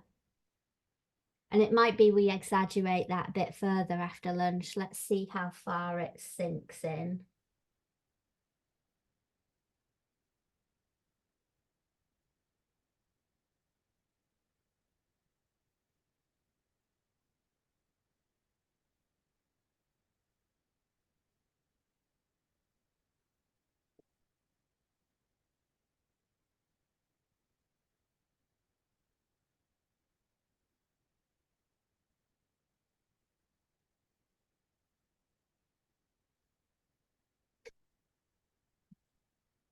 And we'll use that on that effect, that method on the comb and the danglies after lunch to really sort of pull out the texture of that red.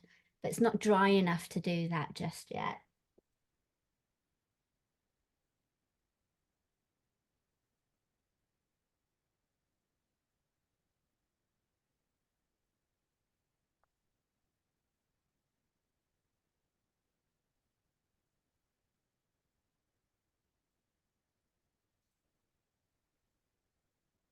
And another tiny little job to do with some white and bright yellow cadmium is to pop in the little triangle beaks on the chicks.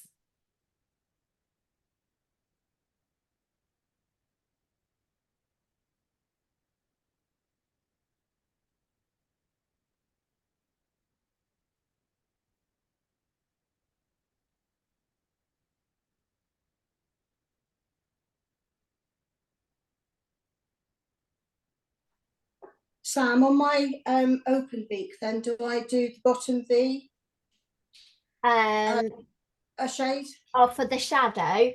Yeah.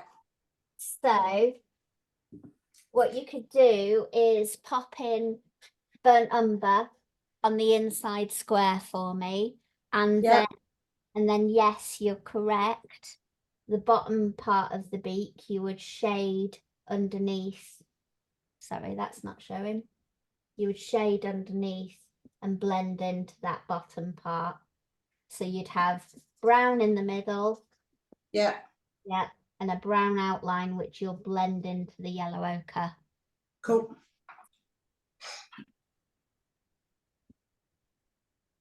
Oop, just put yellow finger marks everywhere.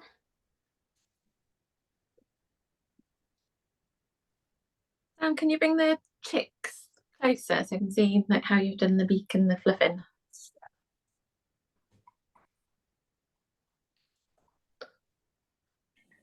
Ah, fab. Yeah. Thank you.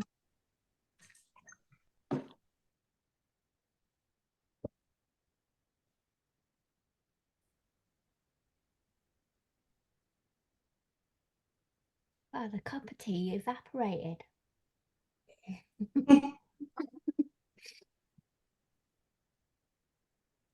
My husband is now cleaning the cupboards in the kitchen.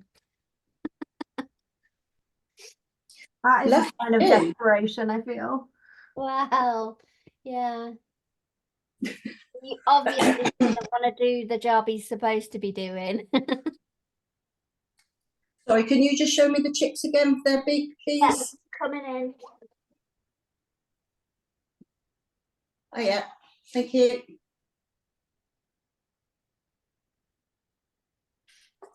If you give those chicks a little blast to get them dry, and then we can do a little burnt umber under shadow underneath those little triangular beaks.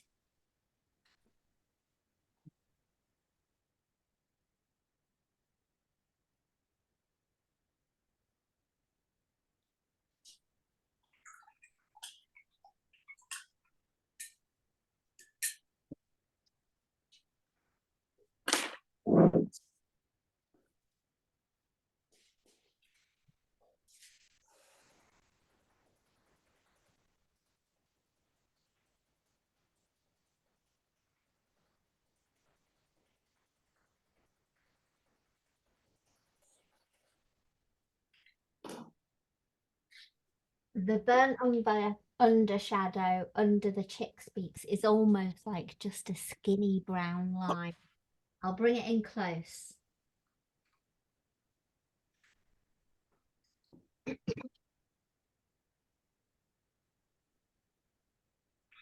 You see that? Yeah. Yeah, cool.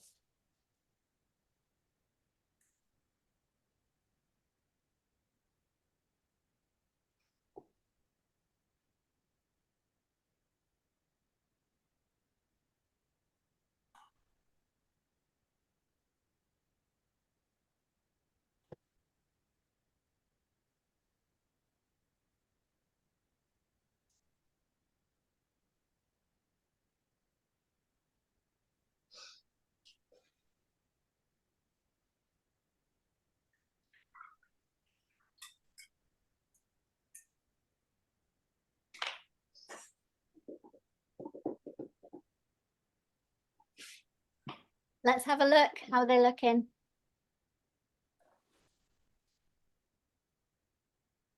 Oh, that red has worked really well. That red difference, hasn't it? It has, hasn't it? Yeah. I like the two little chicks fighting on the end. He's about to be pushed out the picture. Exactly. Yeah. That's obviously Mum going, oh my God, stop. You're going to have to do an eye roll, like, Yeah. We haven't finished the eyes yet, have we? oh God, no, no. Oh, look at that red against the darker blue. Oh, wow. That's really vibrant. Cool. Could do with just softening your undercarriage, undercarriage on your chicks. Okay. Maybe just a bit of a wet wipe on them, just so you've got more graduation from burnt umber into yellow ochre, just so it's a softer transition.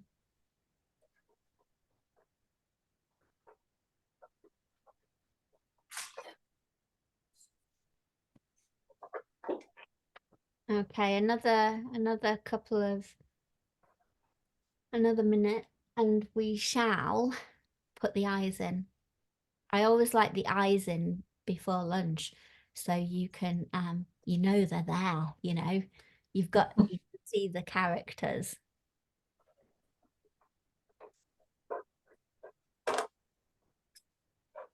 Okay, so let me show you the eyes. I'll start on the big one first. Small flathead brush. Do a little bit of black, no water. And you need to think about where your characters are looking and what's going on and who's connecting to who. This one I usually do as like stark raving mad. I'm running ahead and I'm getting out of here kind of thing. So I'm going smack bang in the middle. Now with a square head brush, I'll show you on my hand, it'd be easier to see in terms of contrast. Let it do the work for you. So rather than trying to draw a circle and then fill it in, try to place the brush and then twiddle the brush. Bit harder to do on your hand, but. So I'm placing the brush and then I'm twiddling the brush around. And it's almost like I can do a half a circle and then I reposition and do the rest of the circle. And oh, I think I want it a bit bigger than that. The smaller the pupil, the more pissed they look. The bigger the pupil, the more chance of a character you can kind of get. So I'm going a wee bit bigger.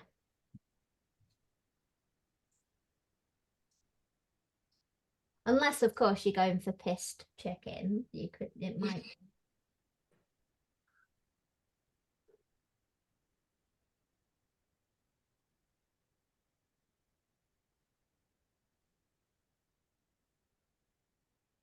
So where would I put the Is this the mum one?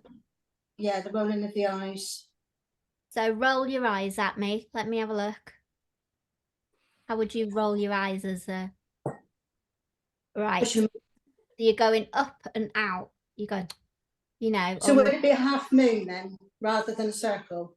No, I would still go circle. If you go half moon, you're kind of squinting them, aren't you?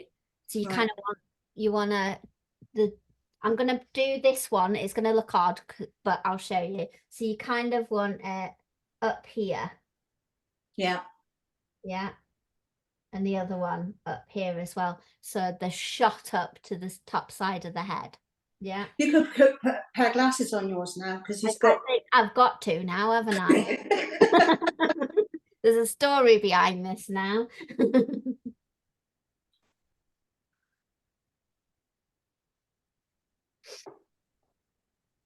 Your smaller chickens and your chicks, the back end of your brush into the black.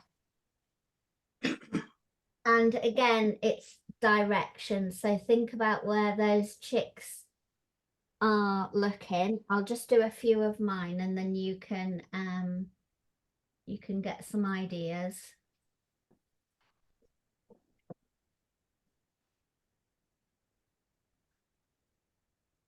There we go. Little chicks.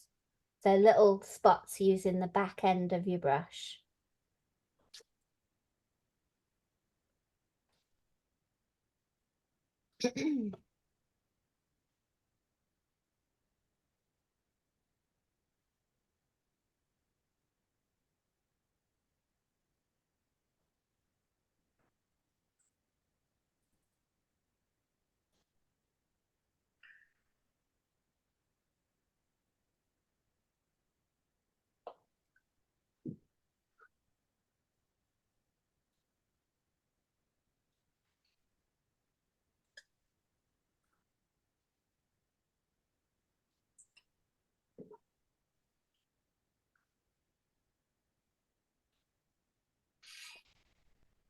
Just gonna come in close to show you. So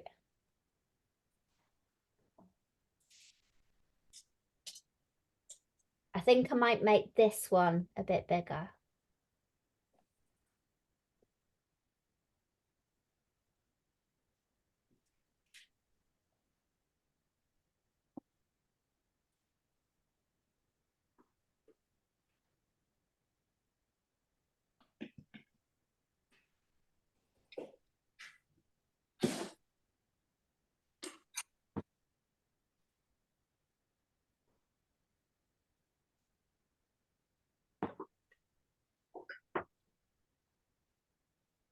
And then give that a blast, get that nice and dry so you don't smudge them.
Okay, you all with me?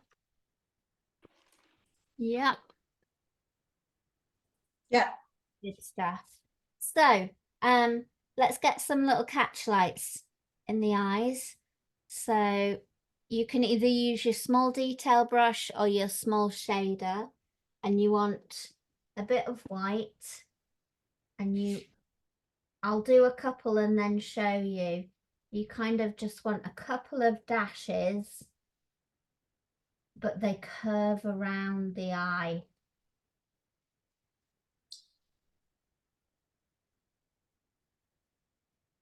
Got that? Yeah. With the chicks, you probably just need a back end of the brush, little tiny spot, because their eyes are so small.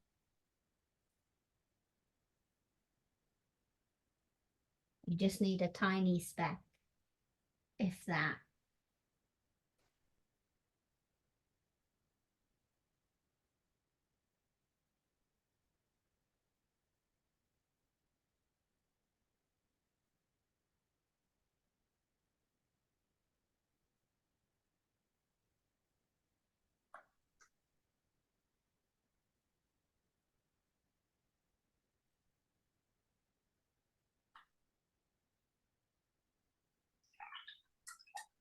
And give that a blast, just don't, so you don't smudge that as well.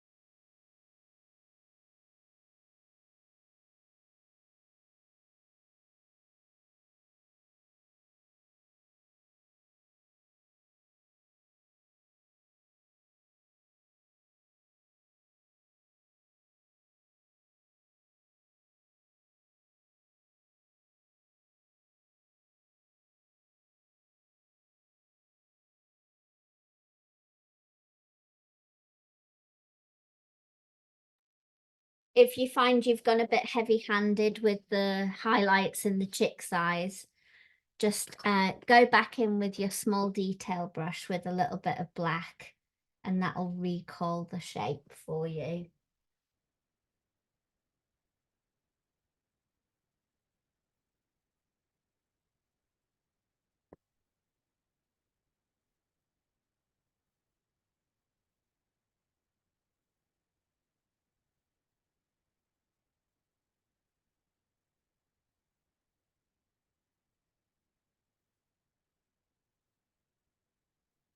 Give me a thumbs up when you're ready for the next stage.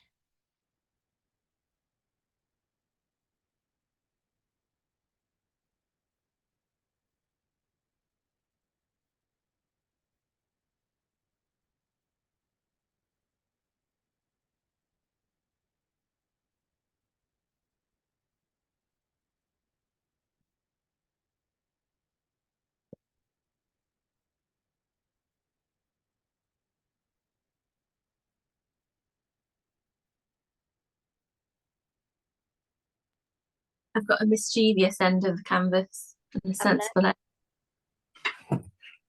Feel like this end are causing trouble. Yeah. And these are the responsible adults. Either end of the scale. I've got every family member on there, so it works out about right. You know what? A lot of people do that. They paint their family members, and you know, the characters of each family member start to come through as well. Yeah, parents are at the sensible end. That's me. Me at the far end. We need to get a sup board in for you. Oh yeah. A chick on a sup. You probably haven't been out on it much lately, have you? No, it's been quite a while actually. August, I think. I can't kneel at the minute because I had surgery in November, and I can't kneel. Only November. I thought it was earlier on in the year. No, it's end of November. I had it. Yeah. How you doing? You doing all right? Yeah, they're much better. Like, it's an expensive way to lose 6 kilos, but that's where I'm at now. But no, it's so much better. Yeah. Like pain wise and comfort wise, but Yeah. I cannot kneel. Weirdly, will that come back, or is that? It should do. I think it's tendon damage from the op, basically. All right. Okay. Which I think is normal, but I'll have to just be that person that, you know, runs and jumps onto the sup and surfs off. Smart ass. Oh, it won't be. The sup will be down the river and I'll be in the river. Oh, yeah. I don't. Are you still cold water swimming then?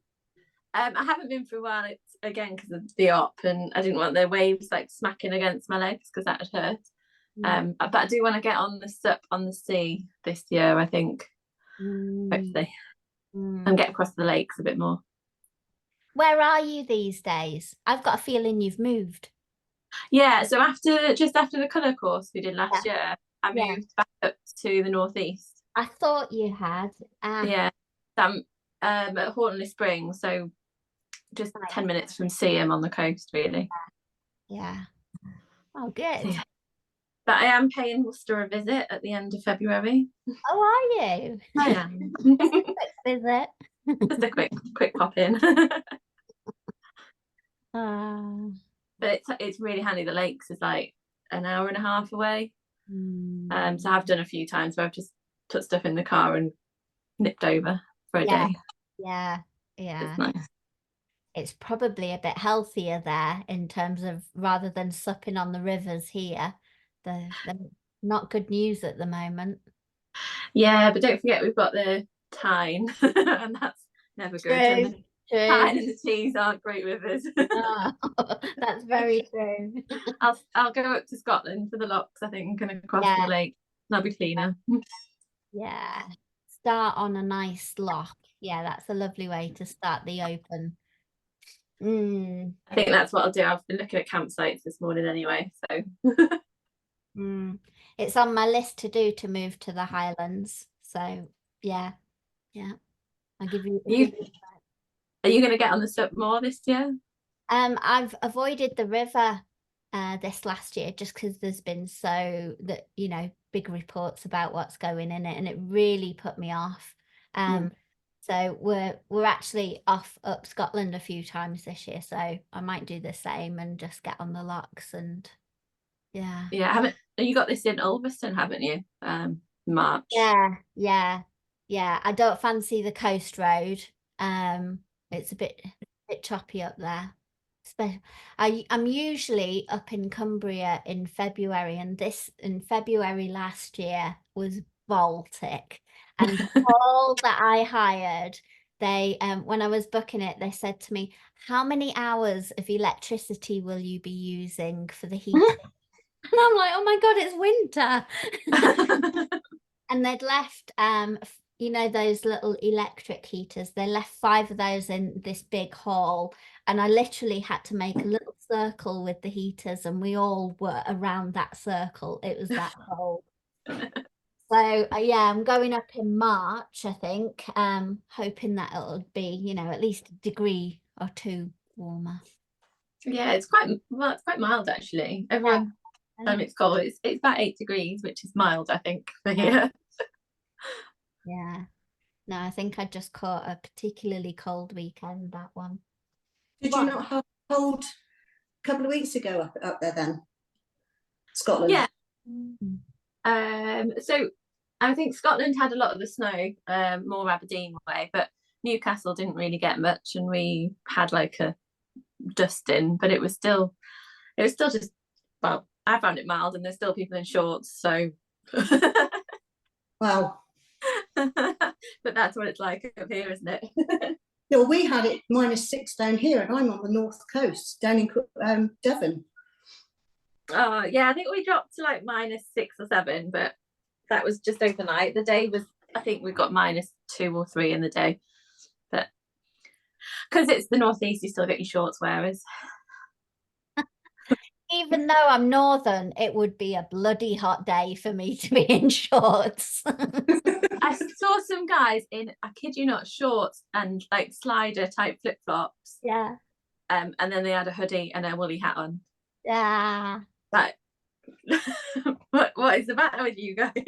It reminds me of that Billy Connolly sketch where he tells the story of being going swimming with the school, and they all had knitted trunks. No. And so of course you go in the sea up there. Yeah. Trying to drag your body Oh out. God. And then you come out and you freeze. Yeah. Resilience training, I think they called it.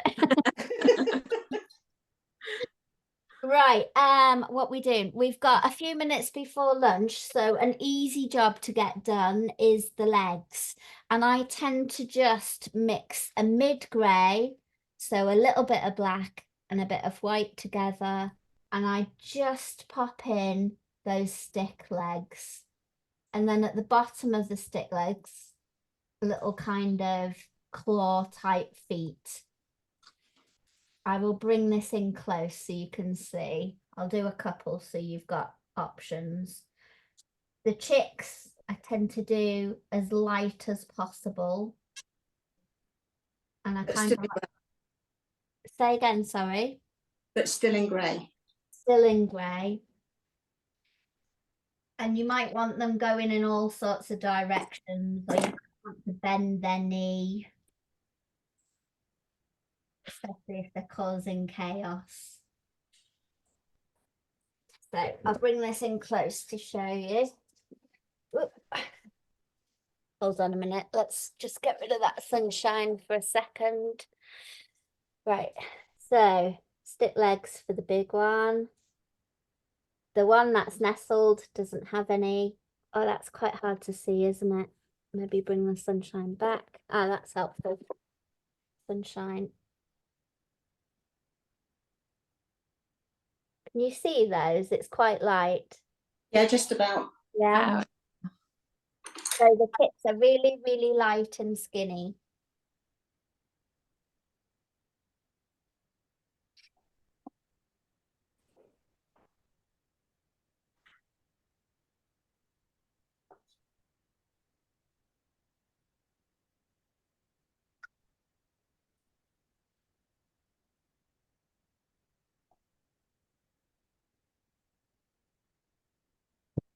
If you go in a bit heavy-handed, you can get your wet wipe and put your fingernail in it and make the legs skinnier just by slimming it down with the wet wipe.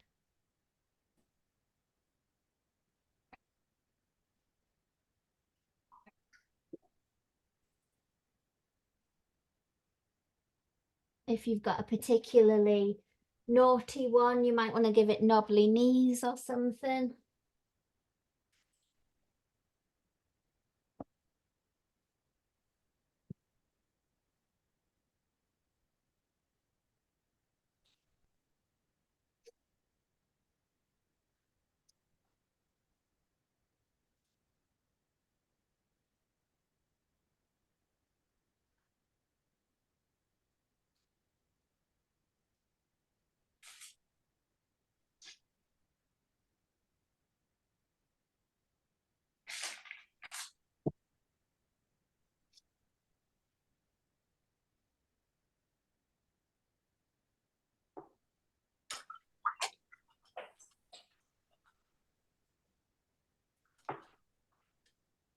And then final job before lunch.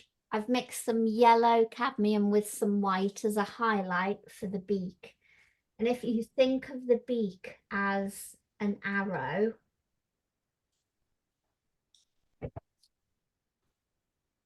like that. So it's got like a ridge going down the middle and a highlight at the top. Place that arrow in first of all, and then just with water, soften it into the yellow ochre. I'll show you this in a second.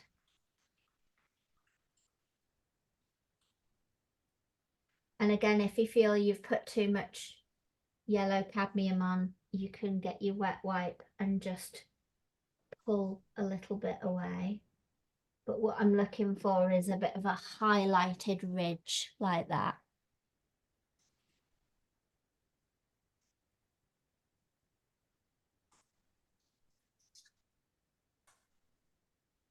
That'll work best on your big chicken, and then your smaller chickens, it might just be a little bit fiddlier, but it's the same method. If you've got a chicken on the side, so the beak is in profile, all you need to do is just highlight the arc of that top part of the beak and then soften it to blend it in. And that would look like this. There we go. So I don't need to highlight, or do I need to do the top bit of my beak lighter? You could do actually, yeah, that top part. Okay.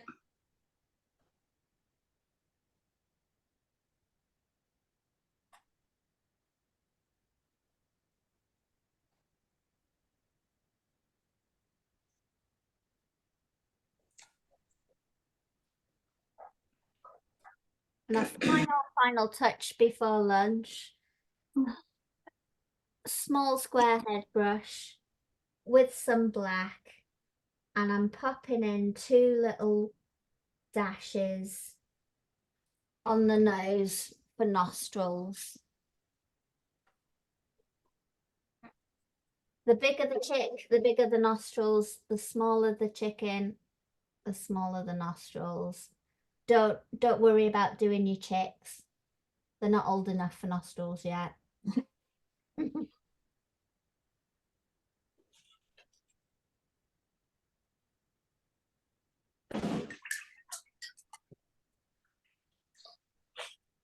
And that gets us to 1 o'clock. Good timing for lunch. Is everybody okay to come back at 2? Yeah. Yeah. Brilliant. We've still got more feathers to layer up on the chickens, and we've got to shape the chickens' bodies as well. We've also got to add a bit of highlight and shadow to the comb and the danglies, but we need that to dry over lunch. And we've got some detailing to do on the fence. So those are like the everybody's doing the same jobs. And then after that, you might want to add things that are particular to you and the story that you're creating. So in the past, people have added flowers or wee beeties or bunting, or ladybirds or caterpillars. So totally up to you what you want to add to sort of accessorize your story. And I'll help you along by demoing bits and pieces on mine so you've got reference. So yeah, we've still got quite a bit to do, but we're bang on track. So that is all good. So I'm just wondering whether to leave this. I'll stop recording. Stop recording.